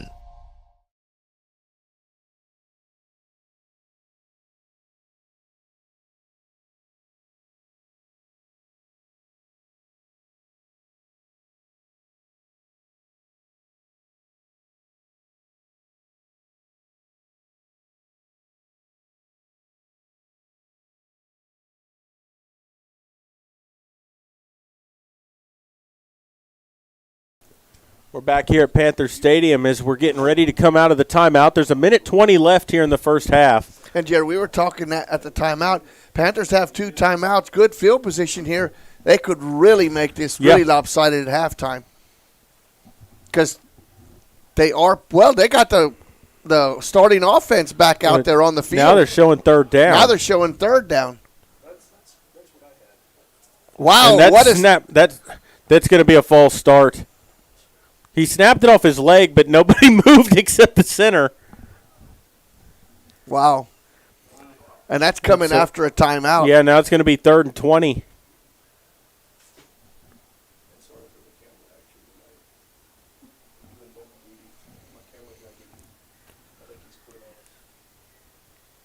So 3rd and 20 coming up now. Ball back at the 21-yard line. Barron out of the gun. They'll send a man in motion. Salinas looking to throw. They try to set up the screen. He can't get rid of it. Ball's loose. Picked up they're going to get him down at the 1-yard line, I think. Caden Keller with the strip sack. Morales picks it up, and they're going to say he gets tackled inside the 1-yard line. Looks like they'll spot him actually at the 2, but it's going to be 1st and goal for the Panthers with a minute 12 to go. And you know that we saw him blow up that screen pass earlier in the ball game. That time Barron just held on to it, and instead of throwing it to the sidelines, he ends up getting it stripped away from him. It's 1st and goal for Medina Valley at the 1. Morales recovered it. Caden Keller with the strip sack. Morales picks it up, rumbles about 4 yards, and was tackled right at the 1-yard line. So 1st and goal here. 2 wide out to the right side here is Gonzalez in the gun. Takes a snap. Going to give it to Guerrero. Puts his head down. That time he actually got stopped. You don't see that very often. No gain on the play. It'll be 2nd and goal at the 1. That was one of the first few times they stopped him. Mendoza gets credit for the tackle there, number 30 for South San. The clock never moved. No, the clock still ain't moved. The clock still hasn't moved. And they're saying wind it now. Well, right now, Jared, if I'm them, I hand the ball off to number 28 and let him go right off number 26, Newton's inside hip, and you have a touchdown right here. You got Newton lined up in the halfback or fullback position. From the gun, they give it to Guerrero up the middle. Gets stopped initially, but then the second push gets him no signal yet. No signal yet. Yeah, and there it is. Touchdown, Medina Valley. And so he gets in. Was that his 5th score tonight? Third, 4th? 4th. It's his 4th. Because the other one was Aldridge on the run. But 37-7 is your score now with 42 seconds to go. So they ran right over the inside of Newton's block there for the touchdown. And Padilla will come on to tack on the extra point. Took a long time for them to signal touchdown on that. You could see it from here that he got pushed into the end zone.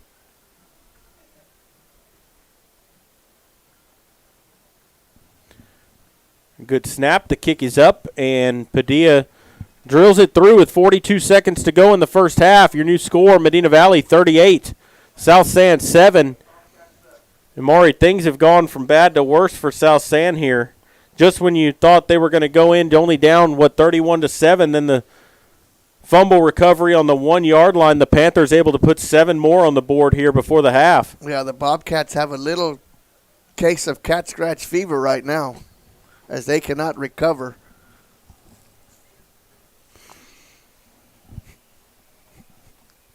And they're talking to the South San coaches again over there. I mean, this game's been kind of chippy. I mean, I can see South San getting frustrated. I mean, you've had personal foul penalties or unsportsmanlike penalties on the sideline over there already. You've had a couple of them on their players. And he's throwing his arms around. He's not happy about something. But look at the scoreboard. I know. What is there to? What do you? There's not much you can. And when you look at what's happening here, Medina Valley is pushing them around on the field. They're opening up some big holes. Guerrero's run all over them. And we talked about the big offensive line the Panthers have, and they're just wreaking havoc on the smaller, South San defensive linemen. They're just doing what they need to do, opening the holes and blocking it well. And on the defensive side of the ball, if you think about it, other than 2 big pass plays, they haven't been able to muster very much. Well, they've had a lot of plays for loss. Yeah, we're an hour and a half into this ball game, and it still is not halftime yet.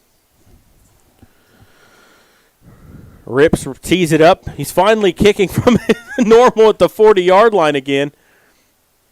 We'll see here, and this one is a high kick that is going to be fielded by number 17 around the 17-yard line. Reverses field, makes a first man miss, and then he gets upfield for another 5 yards. He gets taken down at the 25-yard line. It'll be 1st and 10 for South San from there, and another late flag flies in. Caraman on the return for South San. So you're probably going to get another 15-yarder. This has to be unsportsmanlike. Well, if this is another unsportsmanlike penalty, the officials need to start taking control of this ball game because it's getting away from them right now. And it's not even halftime. There's been, 5 unsportsmanlikes just in this half now? In the last 10 minutes of play.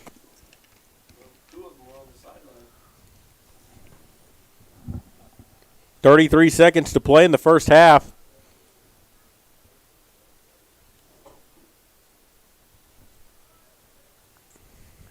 So the Panthers are definitely taking care of their own business. Let's hope that Southwest and Laredo Martin are giving the Panthers a helping hand Yeah, tonight. I'll check on that score here in a minute. Check on those at halftime.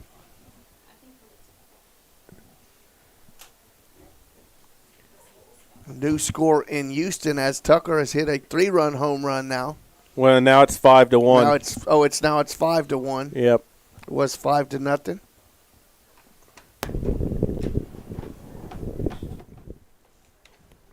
They're still talking this over here. I don't know. Maybe it's somebody's second personal foul and they're getting ejected. I don't know. It might be their coach's second. Maybe he's getting sent to the bus. You've got a false start against the Panthers. A dead ball, sportsmanlike conduct. Against South San. Well, they're going to re-kick. So are we going to kick the ball from the 45 again or the 40? No, it should be the 50. You had a 5-yard penalty against the Panthers. So we kick it to the 50 then, right? Should. Gosh. What is going on here? And it's not even Halloween. That's a few days away yet. Wow.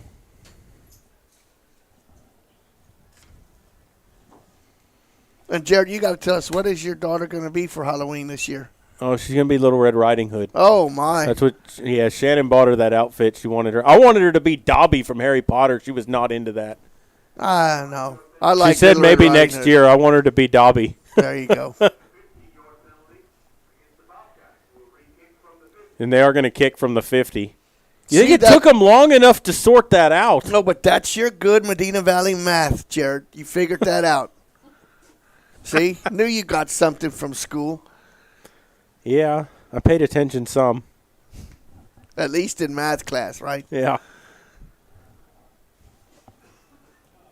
Kicking right from the V. So Rips has it teed up again. They run up to it. And he made sure he didn't get close to stepping across the line. Last time he stepped across it and got called for a false start.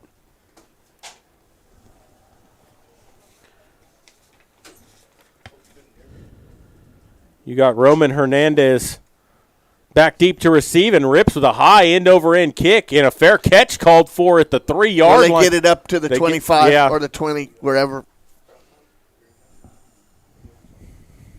It's dead right now. So they're going to get it to the 25-yard line. I don't wonder how many people in the stands says, what is he fair catching back there? They're going to get the ball on the 5-yard line. They don't realize now when you fair catch it inside the 25, you get it back out to the 25. I get that, but, I mean, with the time that's left, you need a spark. And a return can be that, you know? Absolutely. And it's the first time it's been kicked deep, so you know we weren't up there. Right.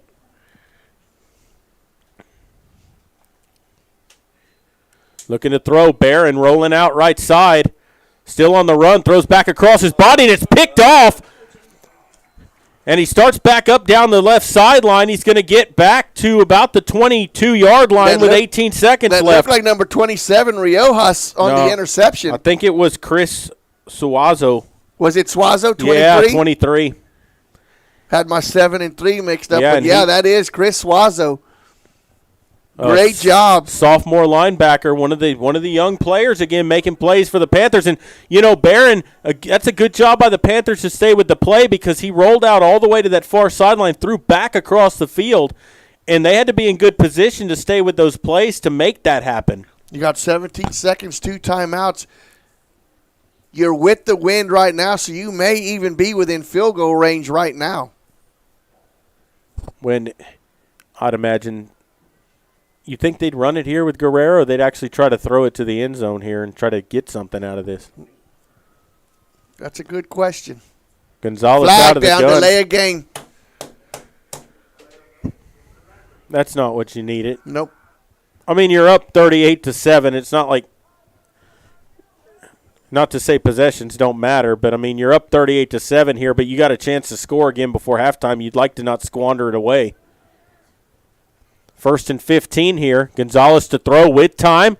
Now he's going to pull it down and run with it. They're going to get a hold against the Panthers. He throws it to the end zone. The catch is made for a touchdown, but that's not going to count. You're going to get a hold against the Panthers.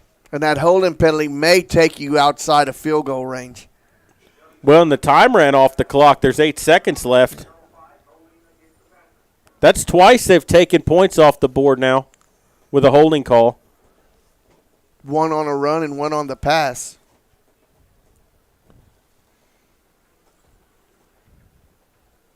Great job of concentration out there in the corner of the end zone to bring that pass in.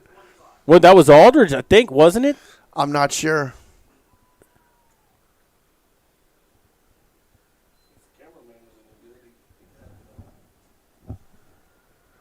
Out of the shotgun here. 8 seconds to go. They do have 2 timeouts remaining, so you could get something quick over the middle of the field, call timeout, and run your field goal unit on.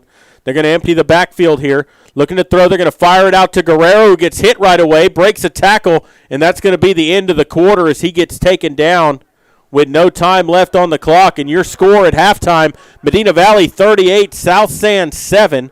We are going to put the crowd mic on and show the band during halftime here, so we'll cut our mics off, but I want to remind everybody that when we put the crowd mic out there, we cannot control what other people say in the crowd or in the stands, so you might hear some things on there. We can't help that, so if you want to hear the band, you got to deal with that. So that's what we're going to do right now, and we'll be back after the band performs. South San's going to perform first. So we'll be back with back with some talk about the second half, and we'll we're going to take a break, though, and run some commercials for you to recognize our sponsors, and we'll be back in a moment.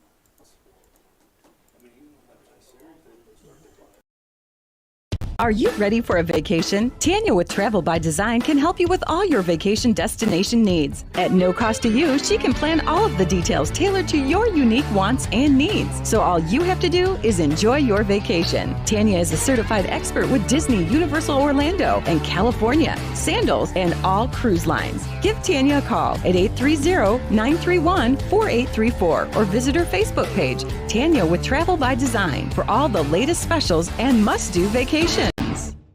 Bush's Chicken, one of the oldest locations in Castroville, is proud to serve the Medina Valley area. Bush's Chicken has one goal: be the best. Bush's Chicken knows its success comes from loyal customers in the communities they serve. Stop by Bush's Chicken on Tuesday and get the Tender Tuesday deal, or try their buffalo fries and ask about their Panther special. It's always a hit. Bush's Chicken, 935 Highway 90 East in Castroville. Call them at 830-538-2800. Nobody can design, create, or maintain your lawn better than 3D Landscaping and Irrigation. With over 17 years of experience, owner Ray Doyen and his crew take pride in their craftsmanship and service. They're fully insured, offer free estimates and multiple references, so you know you're getting the best. 3D does landscaping, lawn maintenance, irrigation, tree installation, lighting, and more. Whether it's residential or commercial, 3D Landscaping and Irrigation has you covered. Give 3D a call at 830-985-9115 or find us online at threedlandscaping.com.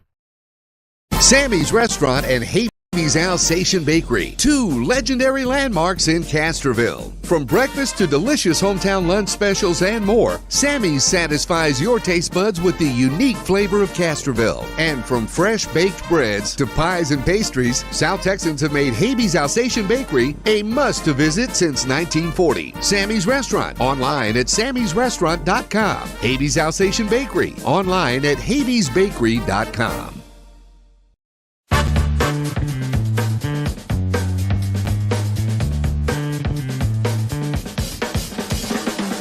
Call State Farm agent Hazel Russell in Castroville at 830-931-3441.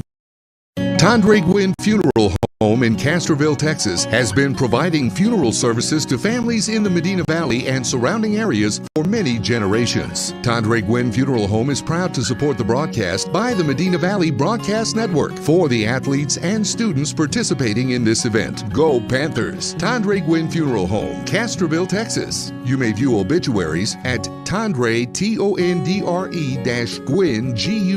Guinn.com, or visit the Facebook page of Tandre Gwynn Funeral Home to view. The Medina Valley Sports Boosters are proud to support the Medina Valley Panthers. The Boosters are always looking for volunteers and new members. The MVP Boosters raise funds to support the MVISD sports and scholarship programs. Get your Panther swag at the football store located next to the concession stand. We have several items on sale. Join, volunteer, or purchase your Panther swag today at mvpboosters.com. Double T Outfitters offers deer, dove, turkey, quail, and exotic hunts in Southwest Texas on over 20,000 low-fenced acres. They facilitate professional guide services, lodging, and fantastic meals while providing the best in Southwest hunting. Contact Double T Outfitters to find out details about their current package hunts. Contact owner Brett Ferguson at 210-413-1597 or online at doubletehunting.com. It's our biggest sale of the year at Park Chevrolet. Choose from over 600 new vehicles in stock or on order, all with posted prices. Get 2 years of no charge oil changes and unlimited wash car washes with your new vehicle purchase. Plus, no payments for 90 days and 2.89% financing available. Open until 9 p.m. every Friday and Saturday. Find new roads at Park Chevrolet. 10 minutes outside Loop 410 in Castroville or at mvchevy.com. Medina Electric Cooperative was built by this community more than 80 years ago to deliver safe, reliable, and affordable energy. We are proud to serve this community beyond the power lines. You can find us supporting your kids' Little League, sponsoring school events, hosting safety presentations, and more. We're honored to belong to this community. Keep up with Medina Electric from the power lines to the sidelines on social media or at medinaec.org.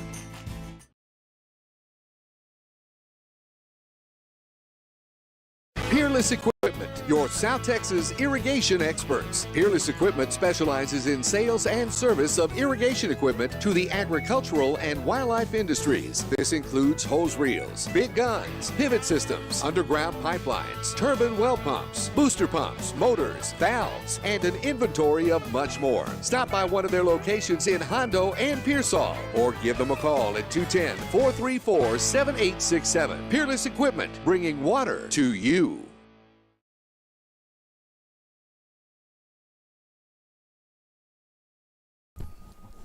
We're back here at Panthers Stadium at halftime. Medina Valley leading South San 38-7 as the South San band performs on the field right now. We'll show you the Panther band when they come on in a little bit. Some scores from around the district to tell you about. Eagle Pass leading Laredo Martin 14-0 at halftime. In the third quarter, Legacy leading Laredo Nixon 20-8. And also, now it shows in the fourth quarter with 5:38 to go, Southwest leading Laredo Cigarroa 21-14. Oh, wow. So a close ball game right there with 5:38 to go. And if Cigarroa would come back and win that game, Medina Valley wouldn't. I think their playoff chances are pretty much done. If Legacy holds on to win also. Yeah. But hopefully Southwest can hold on there. Medina Valley can win this game, and then it's going to set up a showdown for fourth place next week with Laredo Cigarroa and Medina Valley down in Laredo. And that's all you can ask for is a chance. Is a chance. That's exactly right. And so, this game, Maury, started out. Medina Valley put a score on the board with 23 seconds into this ball game. A great return by Colin Aldridge back from injury, getting to play. Getting one down, had it first and goal from the 20-yard line. They punched it in on a Guerrero run right off the bat. And, the Panthers never looked back. They got up 17-0 in this ball game, and then South San would put up their only score. And really the only two big plays that South San had were two big pass plays, one on the opening play of the game, and then another one later on their scoring drive that kind of set that up for them. But if it wasn't for that, They'd have negative yards. They'd have negative, they'd be pretty close to negative yards or right around even. But standout here in this game, Anthony Guerrero running the football. He's bounced off tacklers. He's run over people. He's spun away from tackles, and he's kept runs going that ended up in scores for Medina Valley. He's responsible for 4 of the 5 touchdowns that Medina Valley has scored tonight. Yep. And you got to give credit to that offensive line, Jared, because the offensive line is just taking complete control of this ball game, and they have gotten better and better and better and better. And the defensive line, both sides of the ball, have gotten better every week. And if for some reason the Panthers are going to hold on tonight, there's no way that I don't see South San even. But if the right things stay happening like they are in the other 2 district games that mean something, the Panthers will control their own destiny next Thursday night when they go down to Laredo Cigarroa. And if these 2 defensive and offensive lines keep being dominant, Panthers can play themselves into the playoffs. Yeah, exactly.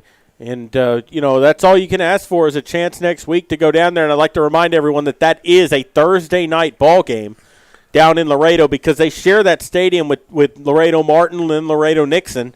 And so when they got more than one home game, they got to play on different nights. So that's why we're going down there on Thursday. So there will not be a Sports for Supper show because on Wednesday they are still looking for a JV game because they don't have one, Laredo Cigarroa does not have a JV team. They have they have a freshman team and a varsity team, and the freshman team is going down there. One of the freshman teams is going down there to play Cigarroa, and the other one has a matchup with somebody around the area. So they're looking for a fill-in game for the JV, which if they find one, which I think they probably will be here on Wednesday night. So there will be no Sports for Supper next weekend. Hopefully there'll be one the following weekend if the Panthers keep and they get into the playoffs. Yep.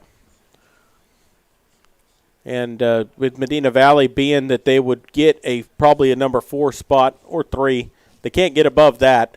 They're going to get a road playoff game if they do get in. which would be probably down at Corpus Christi Miller, I would imagine. But and if things hold on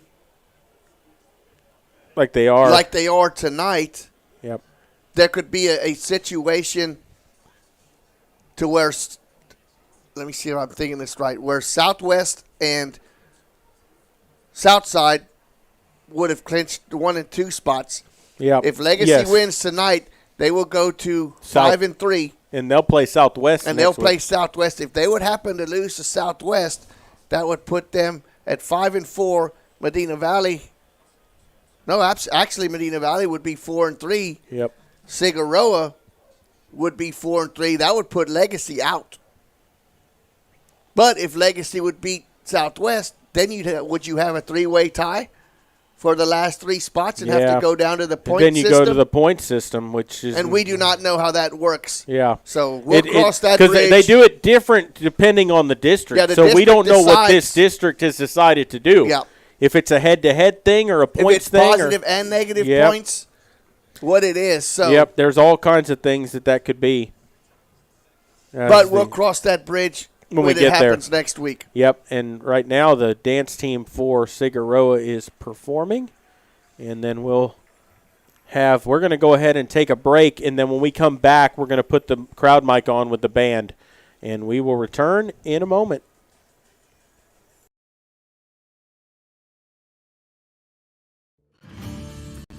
Texas, 268,000 square miles and then some. Twice as much elbow room as California. There's just no place like Texas. And you can take that to the bank. Texan Bank, poised and ready for a future that's wide open. Member FDIC.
Juke those plants out. Juke those big fat plants out. Man, this kid tripping. This kid tripping. I think he missed something on that car. Man, how did this kid miss my shot? How did that kid miss my shot? It's really hard. He missed it. That's how. There's really no The top cat officers are Colonel Gwyneth Pryor, Lieutenant Colonel Katie Wagner, First Major Zoe Huffman, and Second Major Katie Ortega. The varsity top cat of the week is Hannah Renslow. The JV top cat of the week is Gabrielle Garza. Again. The Top Cats are under the direction of Jessica Zayas. Sit back and enjoy as the Top Cats perform a streamer routine to hand clap. Tomorrow I'm going trick-or-treating and we're gonna have this like big performance.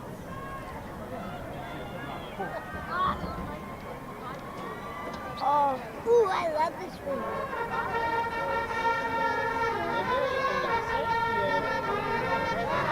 I love the sun.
Good evening, ladies and gentlemen.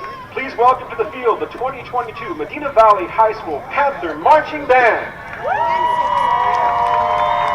The band is under the field direction of drum majors Tyler Frail and Rose Simonson, with color guard captain Catherine Clark and Lieutenant Hannah Burrier. Section of the week is our seniors. Band member of the week, Abigail Nieto.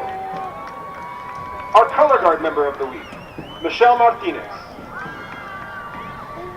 Let's make some noise for the Panther Band on their superior rating at marching contest and their 5th place finish at Area H finals.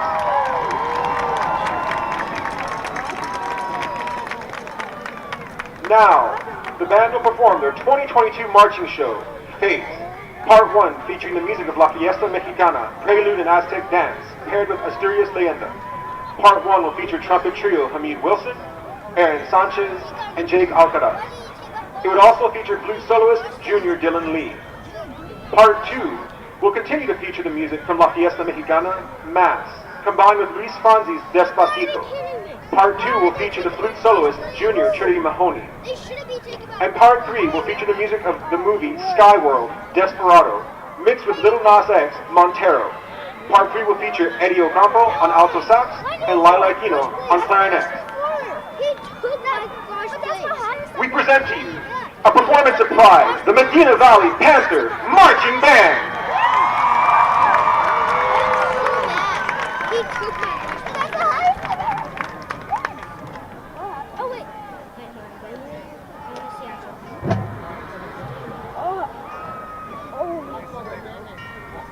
You should get a trophy. What? What? What are you getting? Just, you gotta be kidding me. We always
Is this on? On? Swing on. No, is this on? It's red.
Medina Valley High School Band is under the direction of Juan Carlos Rodriguez, Josué Solalinde, Jose Cruz, Jessica Maple, Alyssa Rodriguez, Raymond Cifuentes, Carlos Jimenez, and Danny Solis. We thank our student teachers, Matthew Settles, and our fine arts secretary, Dora Ramirez. Our color guard is instructed by AJ Rioja, assisted by Cassandra Ramirez. The band would like to thank our marching tech, Danny Hernandez, and percussion tech, Eric Espinosa. The Panther Band expresses their gratitude to Mr. Tanner Lange, high school principal, Dr. Scott Kalos, superintendent, and all Medina Valley ISD board members. The band would also like to thank their boosters, Band Booster President Diana Mascoro, and the Panther community for their support. The band would like to congratulate the South San Bobcat Band on their UIL success and wish them the best of luck in the remainder of the school year. Thank you for your kind attention. Have a safe trip home, and go band!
Welcome back here to Panther Stadium as we are ready to start the second half. Medina Valley just coming out on the field, and here comes South San as well. The Panthers lead 38-7 here.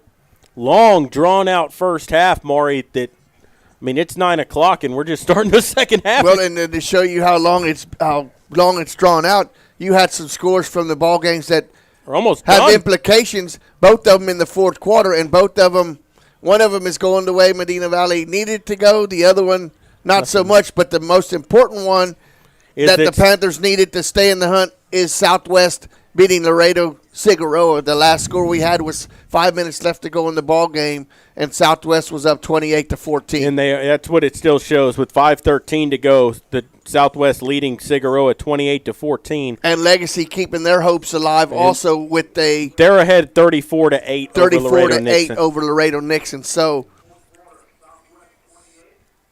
the other game going on in the district, Eagle Pass leading Laredo Martin 14-7 in the fourth quarter. Yeah, the leader in the district has the week off, which is Southside. They are 7-0, and have done. Well, they're going to be the district champion. Wrapped up the district championship. Yep, they already wrapped that up. But if things go the way they said, we were informed that Medina Valley would have to go to Figueroa next week and win, and have to win by 6 points or more if it comes down to a three-way tie. Yeah. For the last two spots. So we'll have further notice on that, but we need to take care of these last 24 minutes here and come out of here, Jared. You're going to come out of here with a victory. Let's come out of here healthy. Yeah, injury-free. Rip's ready to boot it away. Back deep to receive for South San, number 9, Jesse Arocha. And Rips will boot it away. He's going to squib it toward the left side here, and they will play it at the 20-yard line. And starts upfield to the 30. Flags fly in. Probably going to be a hold or a block in the back here as they spot him at the 33-yard line. That was number 17 on the return, Josiah Karaman.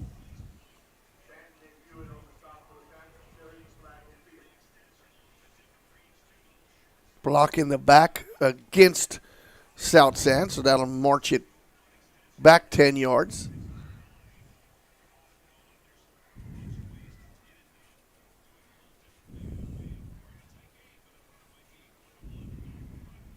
with all these flags being thrown, if the officials want to support breast cancer, why don't they make the instead of yellow, make the flags be for this pink? month? Yeah, right. Yeah, doesn't sound like a bad idea actually.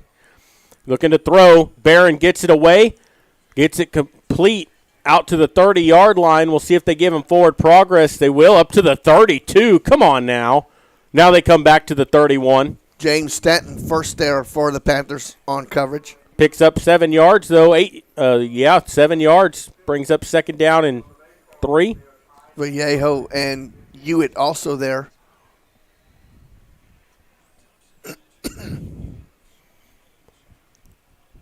Barron in the pistol now. He's got a back behind him. Takes the snap. Going to give it. That's Salinas on the carry. He's going to get stood up, but he's going to be close, and they're going to second effort him across the 35 to the 36. Picked up 5 yards and a first down for South San. Well, he was stopped short, but then got a second push by his offensive line and got the yards needed for the first down.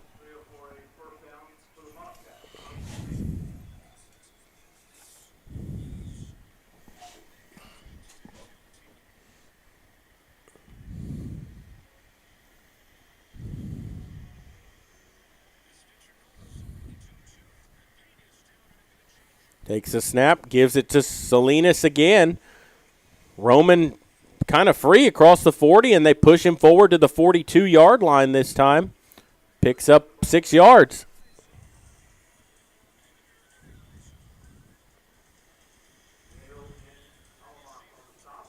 Alamas on the stop there.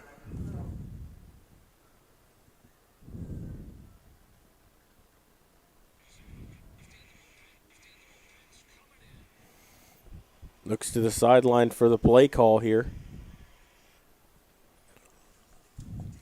Salinas the lone back. They've got 3 wide receivers here with 10:03 to go in the third quarter. It's 38-7 Medina Valley. Looking to throw, fires it complete left side. Got some room across midfield to the 45, and he's taken down around the 43-yard line. That was number 9 on the reception again, Arocha. Tripped up by James Martinez for the Panthers. They spot him at the 43.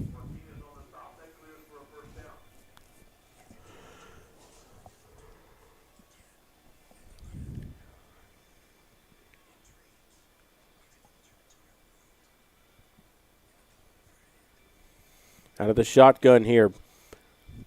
They give it to a Roach on an end around, trying to get outside, makes 4 tackles miss. And then he's finally taken down around the 32, 33-yard line. Hewitt and Riojas on the stop there. And he took a pretty wicked shot when he spun around. Riojas give him a good shoulder, and he's shaking up. Yep, and with the player down on the field, we're going to take a break and come back. You're listening to Panther Football, and we will continue here in just a moment.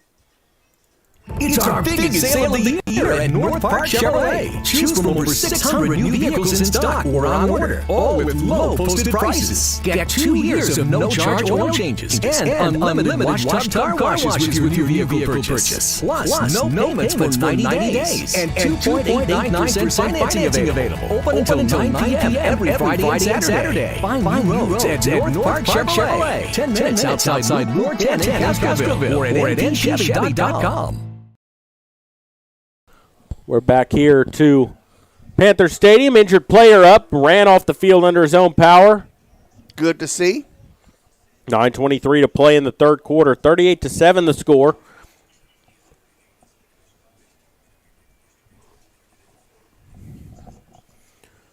South San on their opening drive of the second half, moving the ball down the field against the Panthers here. Barron out of the gun here. Salinas is lone back.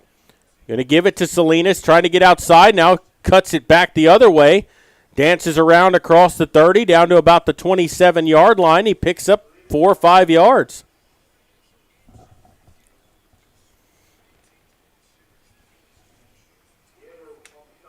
Villegas for the Panthers on the stop.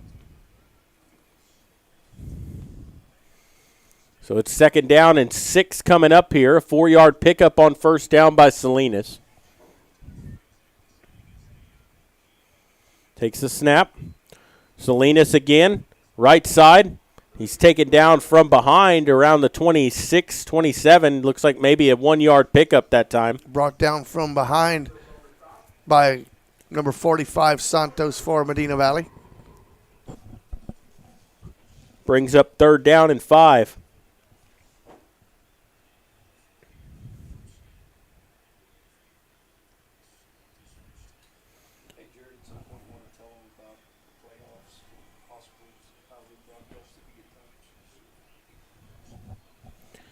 Out of the shotgun here. Barron takes that snap. Gives to Salinas again, right side of the line. Turns it up the field, and he's going to get close. About a yard shy of the first down. He picked up 4 yards. It's going to bring up 4th down and 1. Santos and Alamos on the stop there. But they're going to say he's about a yard short, and there's no doubt it's 4-down territory. Oh, yeah.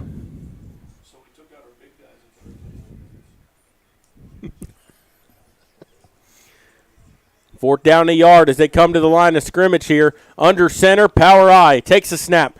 Gives Salinas left side. He's going to have the first down. Got just enough. Needed about a yard. He got a couple.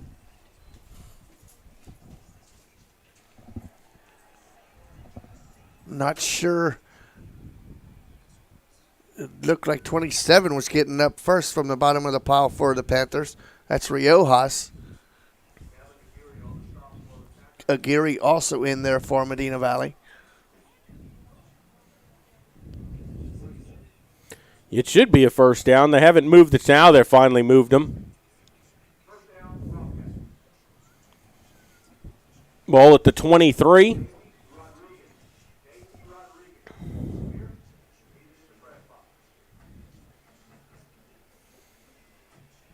Out of the shotgun here, Barron on 1st and 10. And a timeout taken by South San. That clock was ticking down here. Now his 25-second clock was getting pretty low. Yeah, they've run 5 minutes and 5 seconds off the clock here. This is still the opening drive of the second half. Yeah, and they ain't been doing it through the air. The majority of it has been through the on the ground. Yeah. So South San takes their first timeout. They'll have 2 remaining. Timeout brought to you by Peerless Equipment Company.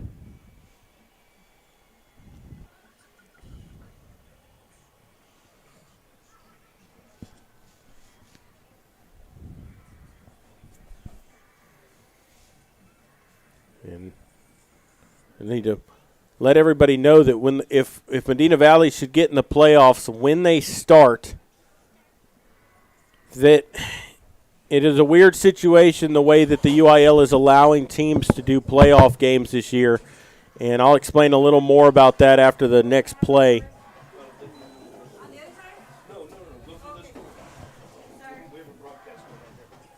Out of the shotgun here, Barron. Takes a snap, looking to throw. Throws off his back foot toward the end zone. Ball is tipped away, incomplete, and then a flag flies in. You got to be kidding me. The contact was made after the ball was tipped into the air. Yep, and once that happens, it's free game. I cannot believe that.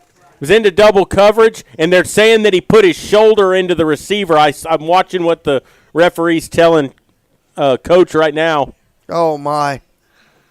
And that's going to be in the end zone. That's going to give him the ball at the 2. Well, no. No, it's 15 yards. Yeah, because it's not yards, within but 15. Still, yeah, but still. That's a bailout right there. Yeah, exactly. So they. Wow. It's going to be 1st and goal from around the 7. Wow.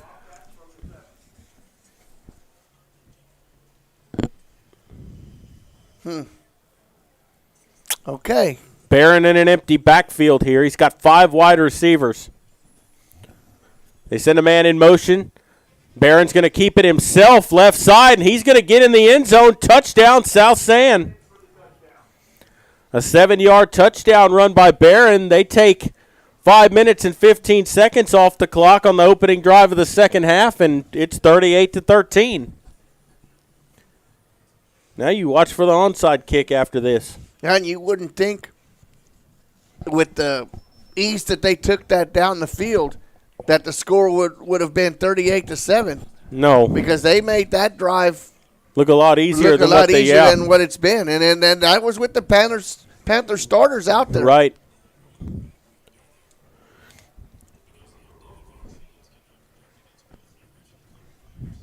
Extra point is up, and it is good. Drilled through by number 23, Jesus Velasquez. And I'm not saying it's the same intensity that was started the game. Well, no. I mean, it was 38-7. No, but still, you want to. That tells me that they made adjustments at halftime, and they executed them on that opening drive. Exactly. And now Medina Valley is going to have to make some adjustments back. But the thing is here now is your hands team better be on the field, because we saw what happened against Legacy. You cannot have that happen here. If they're gonna kick onsides, you have got to recover them. Yep. I see our old camera guy walking up the bleachers.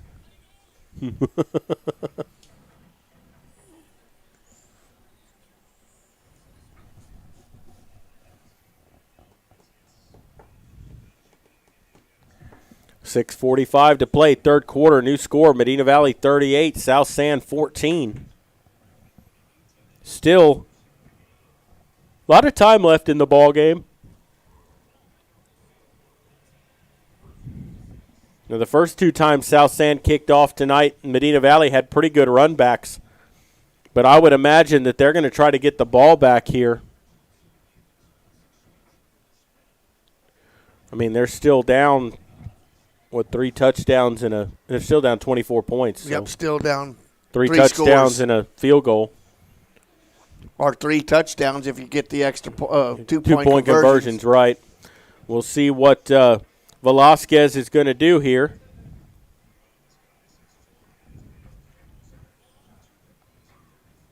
Yes, he will run up, and he's going to onside it. Takes a high bounce, and Medina Valley comes down with the football. Good job that time by number, is that 36? 36. For Medina Valley, doing a great job there. That's James Vallejo making that play, and it took the high hop, and they had guys underneath it, but he went with the vertical and made the play. Yeah, great job, because that was exactly the way you want that kick to react when it gets on the ground with that big bounce. You want it to go about your team a chance. You want it to go about 5 or 6 yards and bounce up real high so your guys can run underneath it and make a play. And that's actually what it did, because number 16 Morales for the Panthers was on that first wave, and he was sitting there waiting for it, and it took that bounce and went straight over him. Fortunately for the Panthers, he didn't get a hand on it, and it made it all the way back. To Vallejo, who brought it in and went down to the ground for to keep it into the Panthers' hands. So the Panthers are going to have the football, and now they're going to mark off the penalty. I didn't see what the penalty was, but it's a 5-yarder. I wonder if they were offside. Yep, offside on the kickoff. So they'll move it into South San territory. It'll be 1st and 10 from the Panthers from the Bobcat 48. Gonzalez from the gun here. Snap goes up high, picks it up, and he's not getting away. He's tackled back at the 40. Okay, guys, let's go. And that was not Gonzalez's fault. The ball was up high over his head. In fact, he did a good job just to get a paw on it and bat it down. But that play is broken. He had no chance after that, and he loses 12 yards. Yeah, Malachi Rodriguez made sure that he was not going to get anywhere after he recovered that loose ball.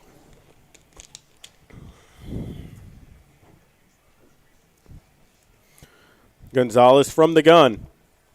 2 wide again. Takes a snap, looking to throw. Fires it out to Aldrich. Makes the man miss. Gets a couple of yards. Brought down by number 16, Ethan Vela. 2-yard pickup on the play. It's going to bring up 3rd down and 20.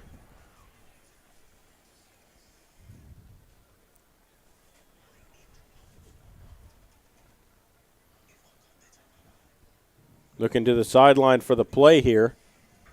Still a lot of time left on the play clock. 15 seconds left. As they come to the line here. Gonzalez in the gun. They'll empty the backfield. Guerrero goes out to the right. looking to throw. Gonzalez under pressure. He fires deep downfield. Guerrero in a jump ball is almost picked off by number 5 for the Bobcats. Roger Zamora falls incomplete. It'll be 4th down. The Panthers have to punt, 3 and out. Yeah, Jared, they went backwards on that play and didn't hardly even run more than a minute off of this clock. No. You went away from what worked for you, which was a steady diet of Guerrero. And granted, snapping the ball over the quarterback's head didn't help matters none. I mean, you were behind the chains from the start, but still.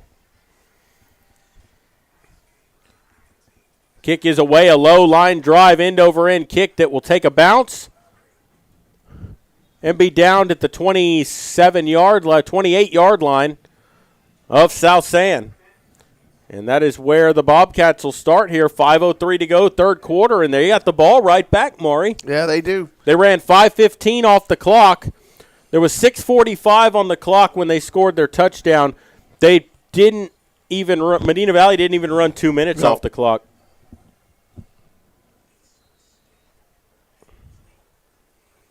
It's imperative here that the Panthers do not yield any points here. No, and you know, South San ran it down Medina Valley's throat on that opening drive. It would not surprise me to see them try to hit a home run right here.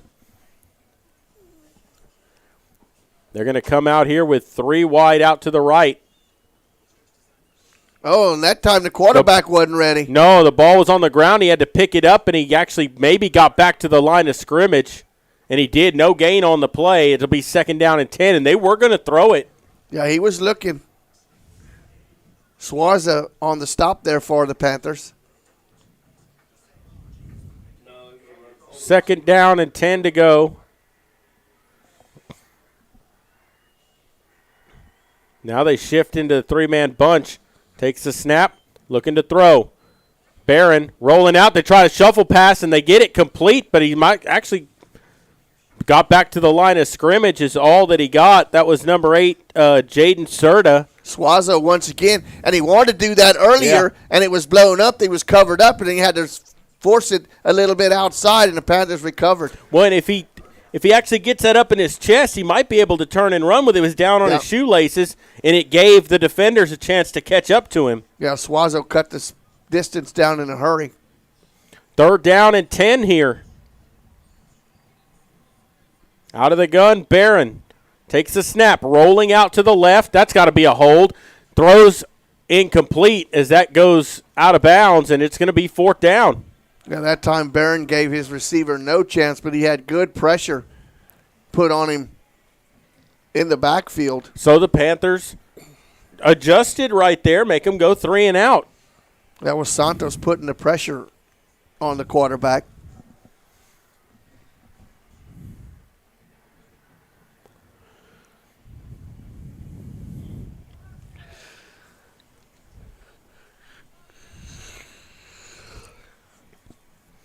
I think this is Thompson to do the punting. You got Hewitt and Burns back as the flags fly in here. This should be false start or delay. Too many game. men on the field. Yep. Wanted to punt the ball with 12 men on the field. Yep. So that'll move them back 5 yards, and they'll still punt the football. Hewitt and Burns standing around midfield.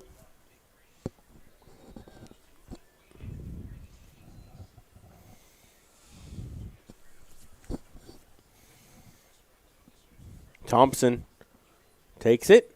Left-footed kick, end over end kick is going to be fielded by Burns. And he's up to the 45, 40, down the sideline here to the 40, and he's hit out of bounds around the 31-yard line. And good return that time by Landon Burns. About a 23-yard return that time, and it'll be 1st and 10 Medina Valley at the South San 31. Punter Thompson running him out of bounds, but as Jared mentioned, a good return. You got the ball on the plus side of the field. Now you need to run some time off the clock and get a few first downs here. Yep. 3:35 to play in the third quarter. Medina Valley leading it 38-14.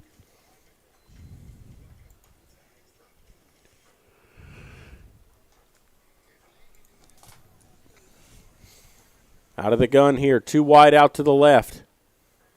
Takes the snap, gives to Guerrero up the middle. He bursts through, and he gets taken down from behind around the 22, 21-yard line. That time an 11-yard pickup and a first down. He was tripped up by number 6, Zamora.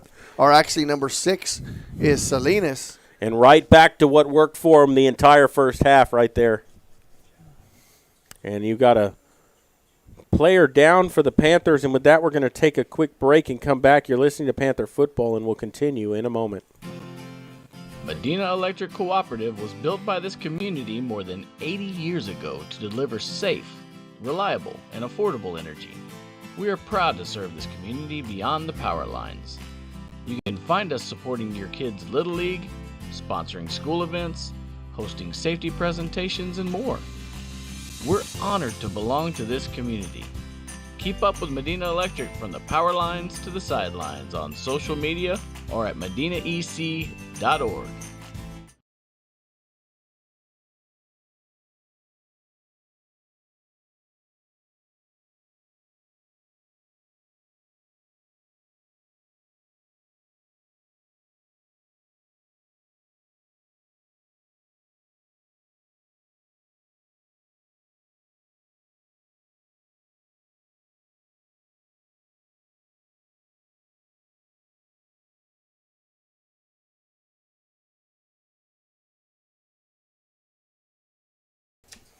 We're back here out of the injured player up and walked off the field under his own power. And it'll be 1st and 10 for the Panthers here from the 21-yard line of South San. Gonzalez will send Aldridge in motion. Takes the snap. Going to keep it himself. Made a man miss, Gonzalez, and he gets down to the 15. A gain of about 6 on the play. It's going to bring up 2nd down and 4. Vela on the stop there for South San. So 2nd down and 4 coming up here.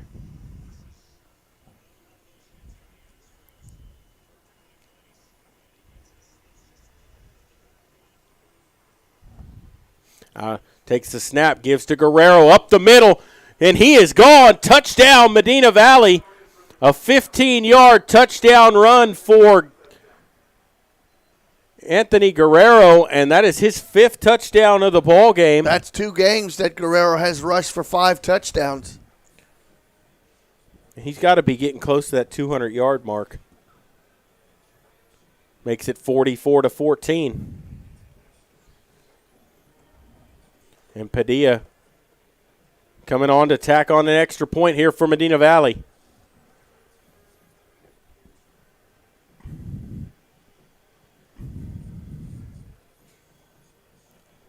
Kick is up, and the kick is good with 2:37 to play in the third quarter. Medina Valley 45, South San 14, and we'll take a quick break and come back. You're listening to Panther Football, brought to you by North Park Chevrolet. We'll continue in a moment. Peerless Equipment, your South Texas irrigation experts.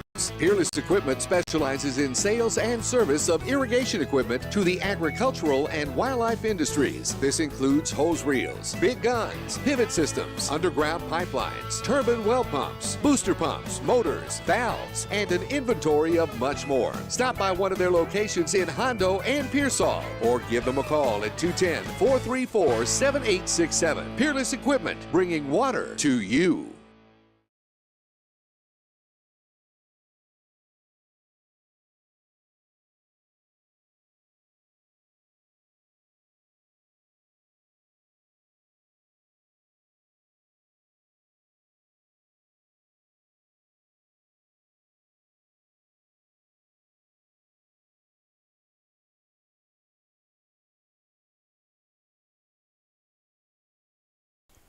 Back here at Panther Stadium, 2:37 to play in the third quarter. Gavin Rips ready to boot it away.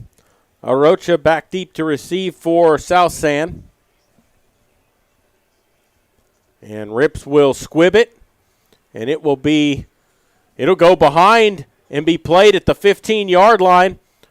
Looking for some running room, trying to get to the outside, and he's going to get gang tackled. Back at the 14-yard line is where they'll spot it. Josiah Karaman not able to get anything. And Stanton would not let him get to the edge, brought him down. And, he kind of let that ball roll around back there with no sense of urgency to pick it up. Well, it went by him, and Arocha didn't come up to the football. I think he thought that he was going to play it, and I think that Karaman thought Arocha was going to play it, and the ball kind of went between them. And the thing on a kickoff is that's a live ball, and Medina Valley recovers it. That's their ball. Absolutely. Out of the gun. Gives it to Salinas up the middle, who gets across the 15 and gets to the 19-yard line. Picks up about 5.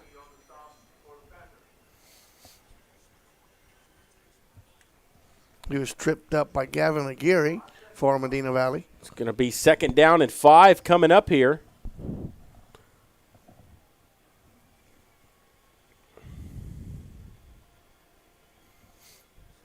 Takes a snap, gives up the middle. Salinas again. He's got a 1st down and more up to the 30, 35, 40. And he's getting chased to the sideline. He's across midfield and pushed out of bounds around the 46-yard line. Good run by Salinas, their biggest rush play of the night. Jacob Warren forcing him out of bounds.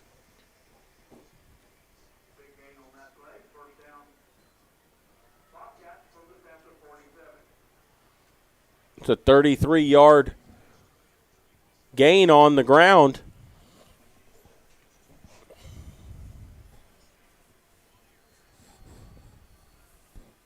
Takes a snap. Barron to throw. Fires complete off to the left side, number 15. And he's going to be close to a 1st down. That was Christopher Ramirez on the reception. 11 yards and a 1st down. Minute 22 to play, 3rd quarter. 45-14 your score. Medina Valley leading. Dylan Allen on the stop there for the Panthers.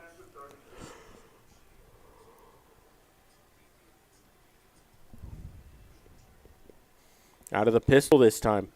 Takes a snap. Looking to throw off play action. Complete out to Arocha.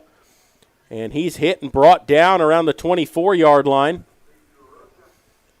As it's going to be close to a 1st down, and that is going to be a 1st down. Warren and Lesher on the stop there for the Panthers.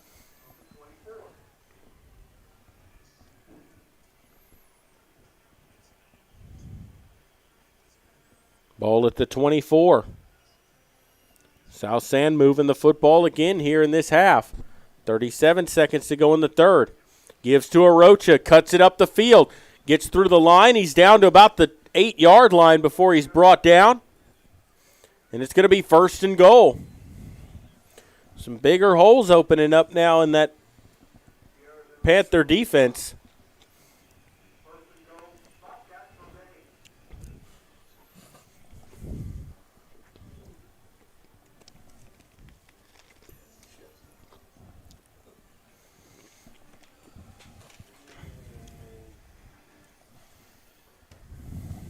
Oh, and he bobbled that snap and still picked it up and ended up in the end zone for a touchdown. Outrun number 27 to the corner of the end zone for the touchdown. Offsides against Medina Valley declined.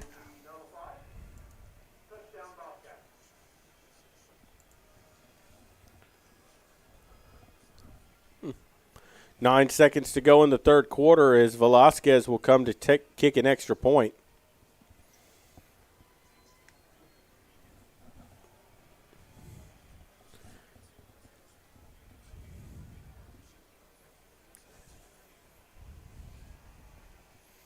Good snap.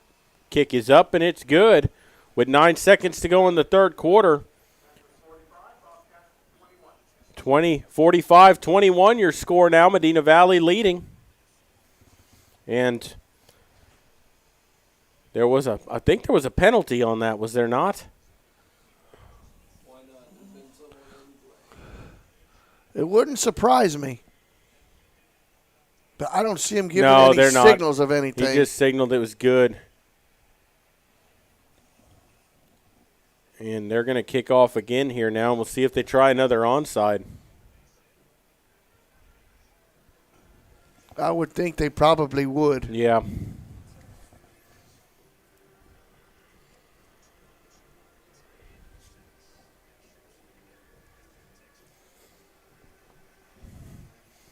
Tell them I'm busy watching the Astros too, so that's why the camera guy stinks tonight.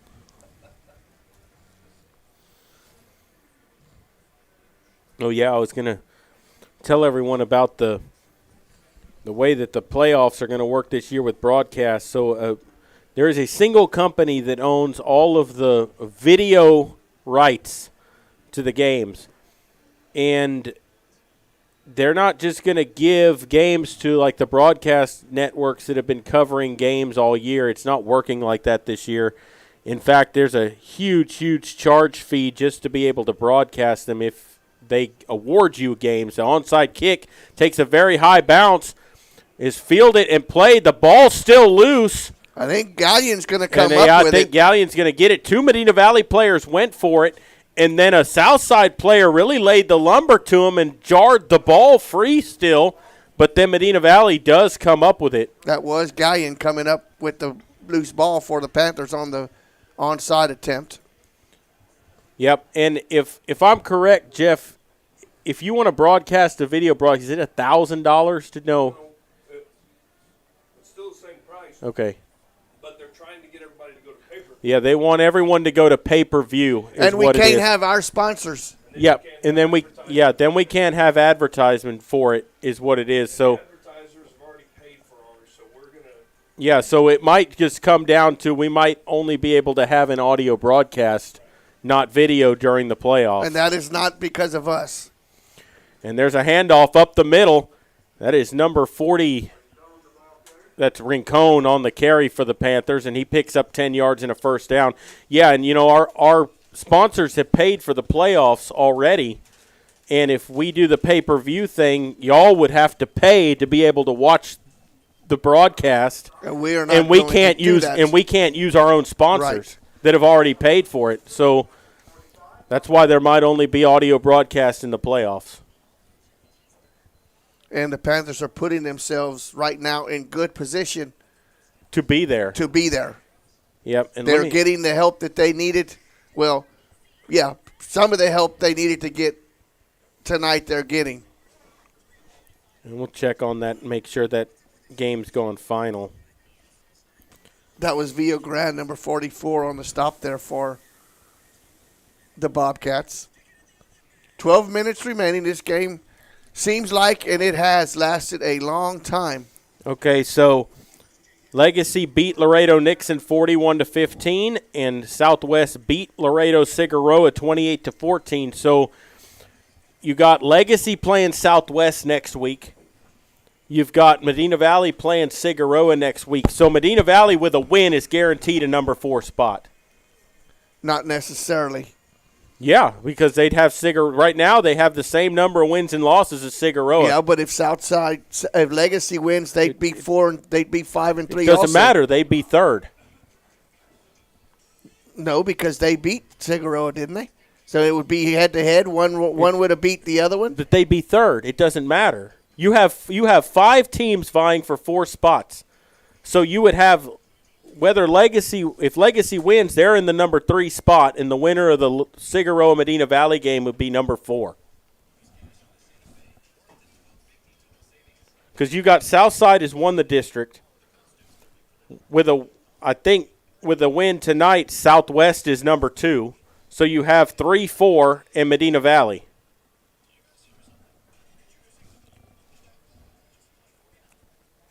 Now, I don't think there is a way for a three-way tie anymore. yeah.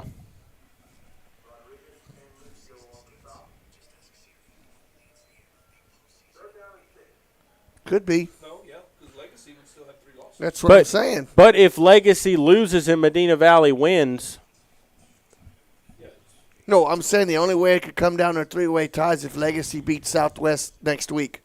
And Right. Medina Valley beats Cigaroa. Then you'd have all 3 teams with 3 losses in district. Yeah. And you'd have 3 teams for 2 spots. Yeah.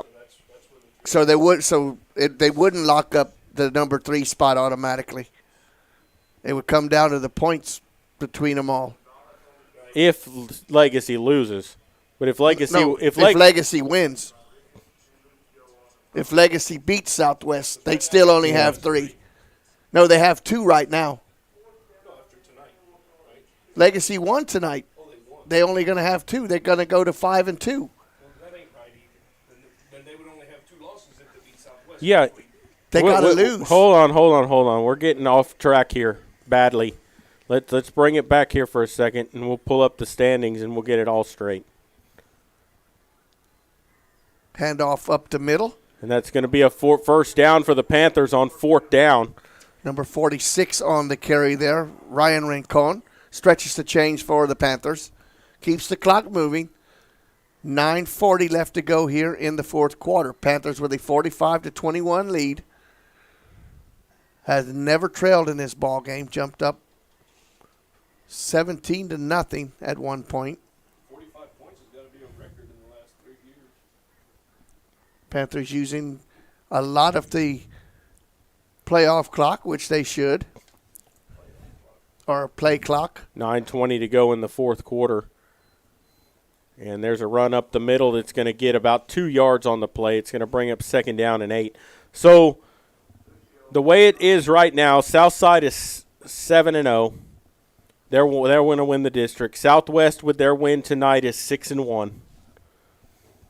Figueroa with their loss tonight is 5-2. And Legacy with their win tonight is 5-2. Mm-hmm. So if Legacy wins next week, they're in the 3rd spot. And if Medina Valley wins, they're in number 4. Now if Medina Valley wins and Legacy loses, you have a 3-way tie for 3rd, 4th, and 5th. But I don't know how the district does that, if it's points or what. Positive points. But if that's the case, yeah, to get 3rd, Medina Valley would have to win by 6 against Figueroa just to get 3rd place. But the thing is if they beat Figueroa, they're still going to get 4th. The points only comes down to 3rd place. Yeah, I don't know if you guess you would take the first team out of that 3-way tie. Then it would be head-to-head. So Gonzalez rolls out. He's going to throw here. That's got to be Well, now where's the flag? The only thing they tackled him unless he said it's uncatchable. He said it's uncatchable. Well, it is, but you got a 6'5" guy. It's uncatchable when he's laying on his back. It still should be it should be contact past 5 yards. Period.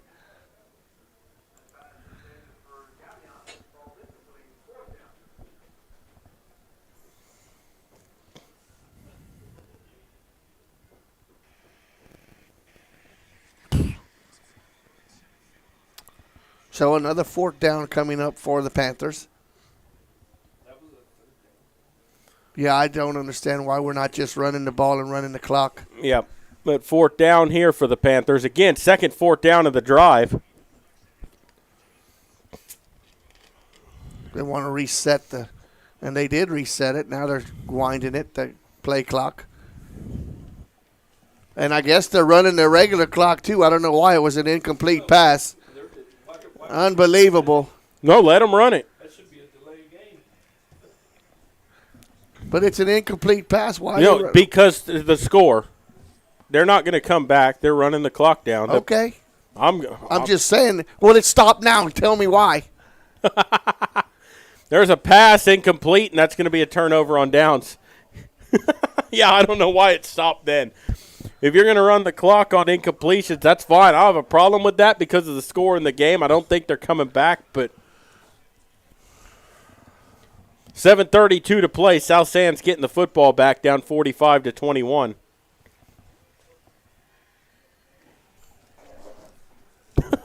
Oh, my. Yeah. Well, now they give. What? They're. Yeah, but why on the 40? It was on the 35. Yeah, why'd they move him 5 yards? That's what I didn't see a penalty call. I didn't either. Yeah, they run the football, and place that you're going to blow the play dead at some point? Jesus. That was a lot of that for that. Yeah, for a yard. Trying to see which Panther was leading the charge there. It was a whole. It looked like number 16 at the first, Morales. Morales and Aguirre, I believe they're going to get credited for the tackle.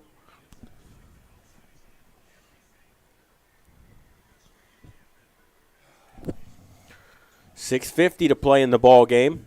Second down and 8 after a 2-yard pickup there on first down. Barron out of the gun, looking to throw.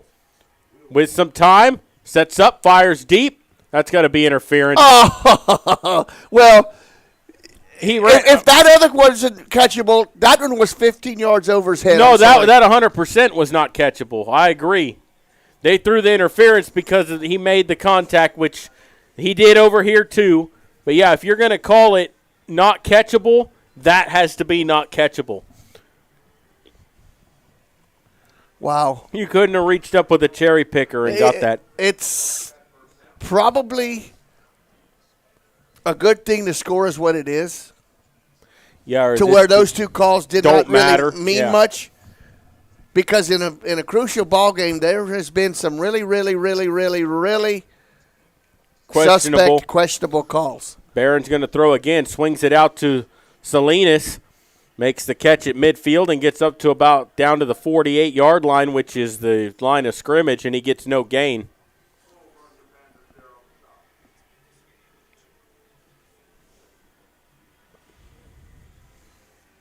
It looked like Santos and Lesher and Benke all in there on the stop for the Panthers.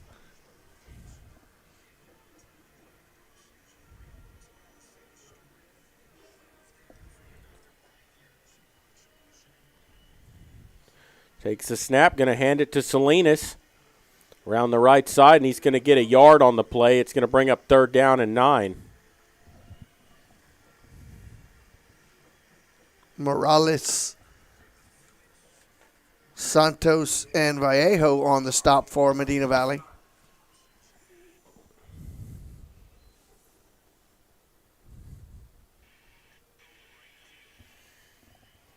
Third down, 9 to go here. Barron going to throw. Fires right side. That's incomplete. In and out of the hands of number 8, Serta. Tried to turn up the field before he had the ball. Ball was thrown a little bit low, but that's one that Serta probably says, I know I should have shot. I should have caught that one. 5:17 to go, and they're going to – well, it looked like they were going to send the punting unit on. They called him back. Got to go for it here on 4th and 8 or 4th and 9. Need to get down to the 38-yard line for a first down.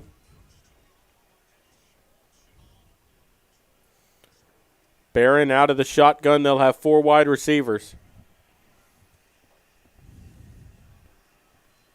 And now a timeout is going to be taken by Southside and South San, and that'll be their second. They'll have 1 remaining. And we'll take a quick break as well. You're listening to Panther Football, and we'll continue here in just a moment. Nobody can design, create, or maintain your lawn better than 3D Landscaping and Irrigation. With over 17 years of experience, owner Ray Doyen and his crew take pride in their craftsmanship and service. They're fully insured, offer free estimates, and multiple references, so you know you're getting the best. 3D does landscaping, lawn maintenance, irrigation, tree installation, lighting, and more. Whether it's residential or commercial, 3D Landscaping and Irrigation has you covered. Give 3D a call at 830-985-9115 or find us online at threedlandscaping.com.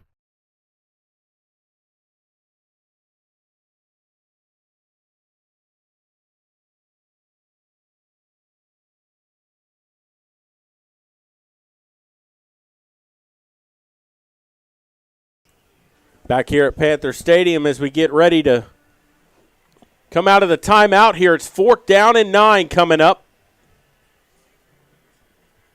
Takes a snap. Barron to throw on 4th down. Steps up. Gets away from one. He's going to run it himself. And he's going to get the first down as he gets down to the 36-yard line. Needed 9, and he got 11. Panthers had a shot at him in the backfield but couldn't wrap him up, and then it was clear sailing for the next 12 yards. First down and 10.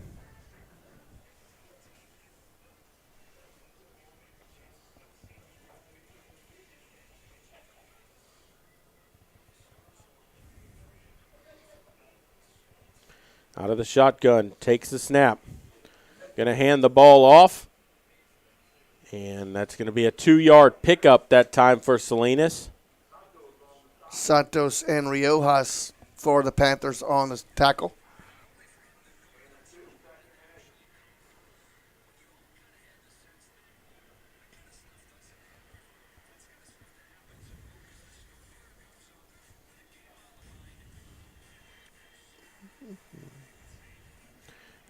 Second down, takes the snap. Barron going to throw over the head of his intended receiver, Ramirez. And, I mean, he was wide open. He just threw that about 2 feet too high. Yeah, he let that one sail a little bit too much.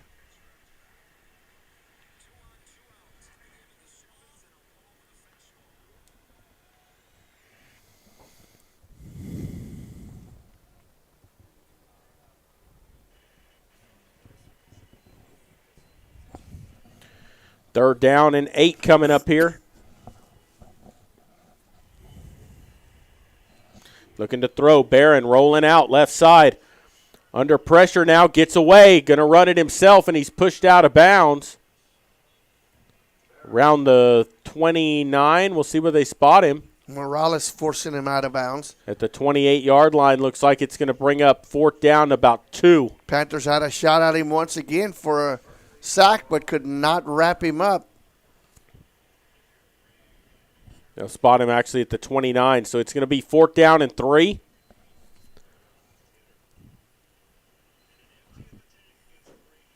They haven't even moved they're moving the down marker.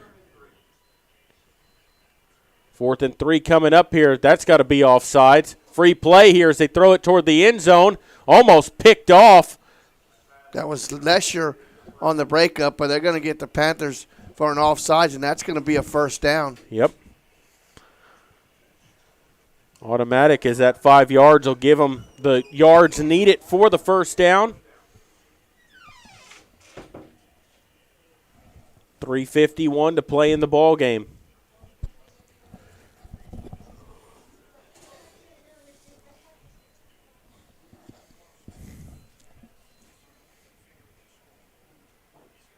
First down and 10 here. Ball at the 25.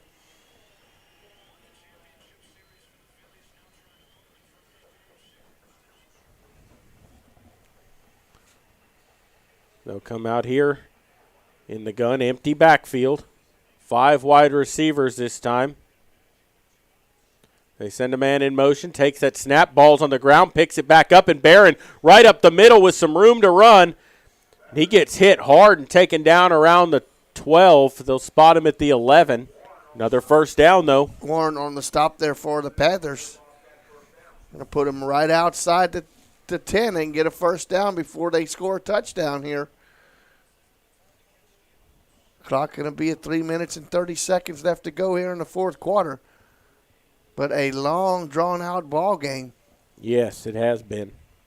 For a game that hasn't been that close for the majority of the time. They sure taking a long time. Empty backfield again. They send a man in motion. Barron going to keep it himself again. This time he's dragged down at the 10. Got a yard on the play. It'll be second down and 9. That'll keep the clock running. Armarillo on the stop there for the Panthers.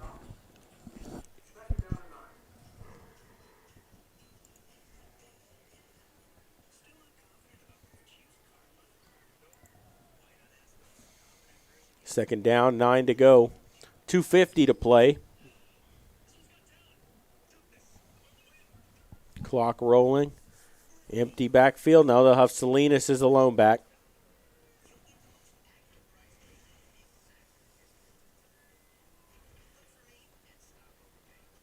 Takes a snap.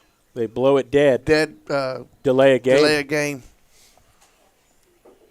So that'll make it second and 14 now. They move it back 5 yards.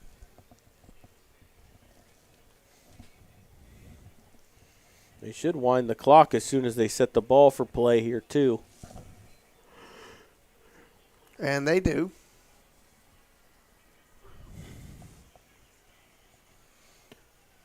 Same formation here. Barron in the gun. Takes a snap. Lets it fly deep right side. Overthrows his receiver out of bounds. Not even close to Serta. And it'll bring up third down. 3rd and 14 here. Yeah, Serta had no chance at that one. That one was thrown 10 yards out the back of the end zone. He did that earlier in the game, right in the first half, down on the other end of the field. He just launched one about 20 yards past the end line. And a timeout, last timeout taken by South San. I'm looking at you like, why? Yeah, I know it. We're going to take a quick break and come back. You're listening to Panther Football, and we'll continue here in just a moment. Are you ready for a vacation? Tanya Travel by Design can help you with all your vacation destination needs. At no cost to you, she can plan. Center, or STRTC, offers a multitude of on-site services. College courses for students looking to achieve their associate degree, vocational, and technical programs such as patient care technician, welding and HVAC, and GED through Southwest Texas Junior College. Assistance with employment search job trainings for youth and adults with workforce solutions or transportation assistance provided by ACOG, AART, Transportation. For additional information, contact the staff at 830-741-8347. And here's the play out of the timeout. Knocked up in the air, almost intercepted. Pass falls incomplete. No flags on the play. It'll bring up 4th and 14. Broken up there by Warren.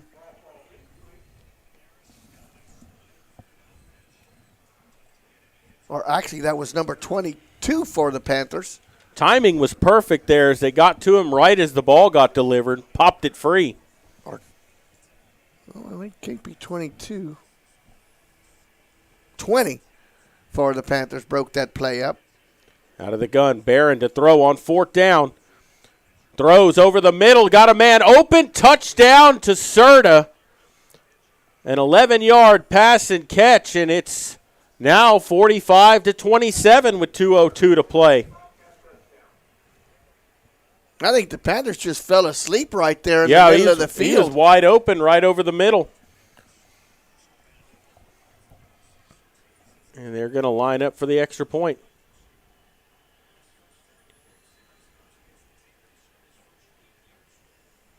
I don't know why they wouldn't go for 2 here. Kick is up, and it is good. So 45-28, your new score with 2:02 to go, and we'll take a quick break and come back. You're listening to Panther Football, and we'll continue in a moment.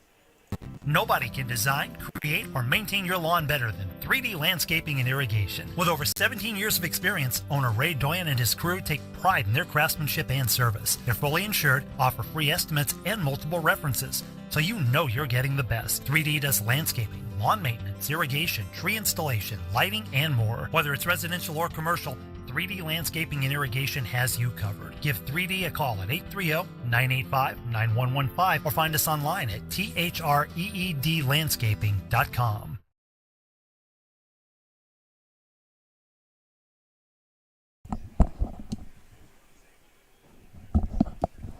We're back here at Panther Stadium with 2:02 to go, and you got to think they're going to kick it onside. But the reason I said why wouldn't you go for 2 is because you were down by 3 touchdowns and 3 2-point conversions. So that could have got you within 2 scores, but as it stands now, you're still down 3 scores. Right. And I know there's only 2:02 left, but you got to play the game in the situation that it is. Yeah.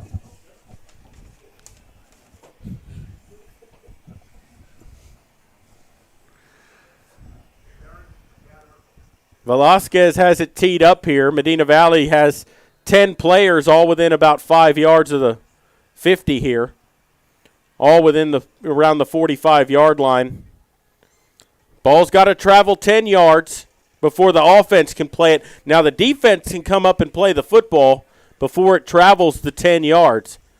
Looks like he's going to kick it over here to the near side of the field toward the Panther sideline, and he does. And it's not going to take that high hop, and the Panthers are going to fall on top of it. Looks like Santos jumped on the ball for the Panthers, 45.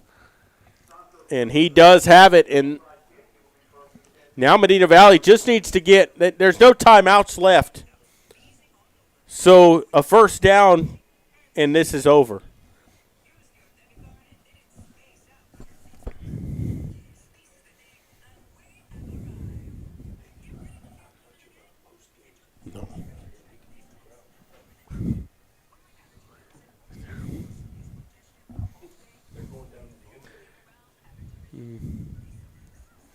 Out of the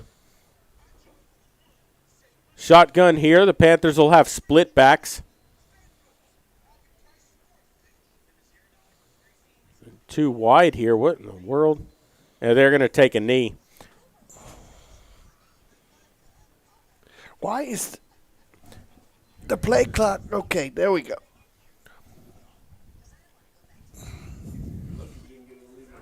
Yes.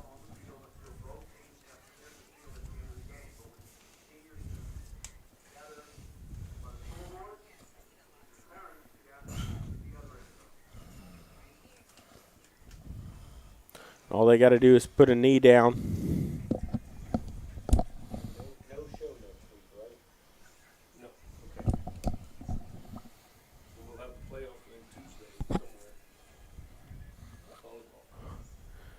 And Gonzalez will take a knee with 1:11 to go. And he should only have to do that one more time. And Medina Valley's going to come away with a win here in this ball game. And we're going to have a very, very abbreviated post-game show afterwards. Yes. Yes, I'd like to remind everyone also there will be no show next Wednesday night because the football game is on Thursday down in Laredo. So JV, if they find one, and freshman game are going to be on Wednesday night as Gonzalez takes the last knee of the ball game, and they can run the clock out from there with 29 and counting. And we will also be broadcasting the volleyball playoff game on Tuesday night, wherever that's going to be. Yeah, but it'll be on nonetheless. You'll be able to listen or watch it, whatever we're able to do. But and I will say that will be against MacArthur, correct, Jeffrey? Yep, against MacArthur. And that is the ball game as the clock shows zeros. Your final score here tonight, Medina Valley 45, South San 28. As this ball game comes to an end, the Panthers now 4-3 in district play with one more game remaining against Laredo Cigaroa next week. We're going to take a quick break and come back. You're listening to Panther Football, and we will continue in just a moment.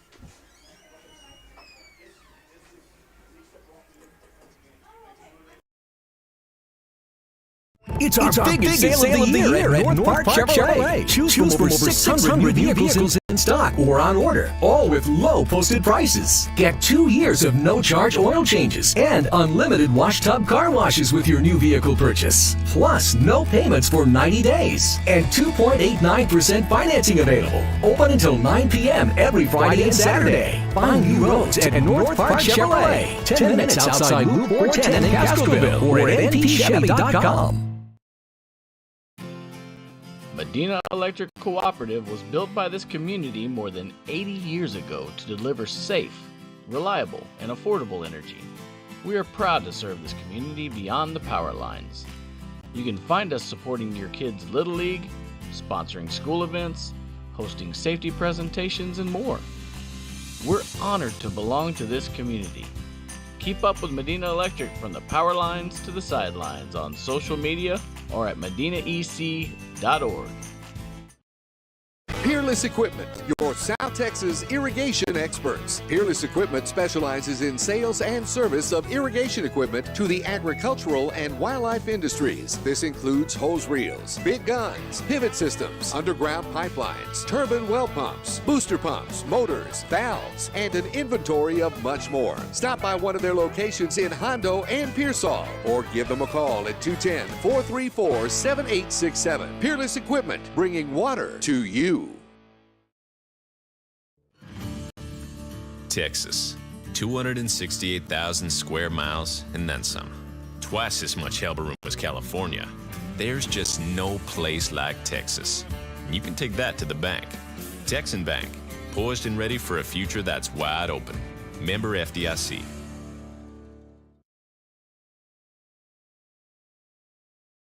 We're back here at Panther Stadium as the final score tonight, Medina Valley on top of Southside at the last home game of the season, 45-28. Medina Valley improves to 4-3 in district play.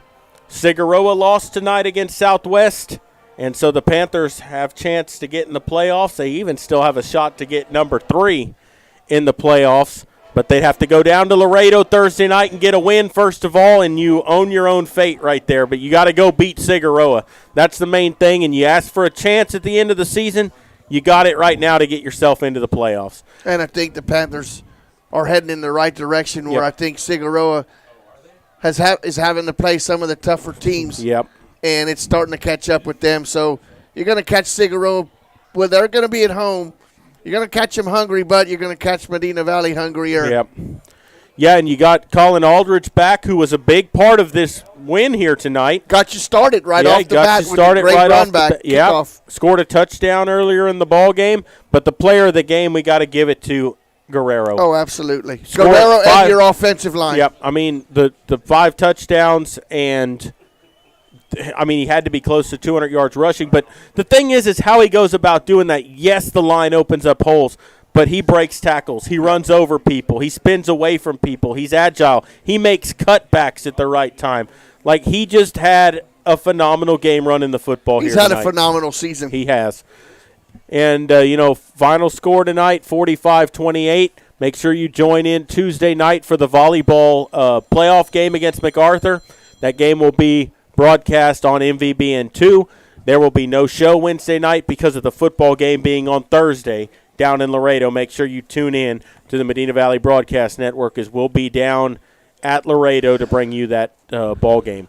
So final score 45-28. I'd like to take this chance to thank the sponsors for making it possible to bring you this game here on the Medina Valley Broadcast Network. Without y'all, that wouldn't be possible. I'd like to thank Jukes Meat Market for providing our meat tray up here and everything for the press box. As always, a big thank you to them this season for doing that for us. Last home game of the season, but hopefully we'll have one more game. Hopefully we'll have at least one more after that. So for Maury Stein and Jeff Stivers, I'm Jared Lucky saying good night, God bless, and we will see you next time when Panther football continues.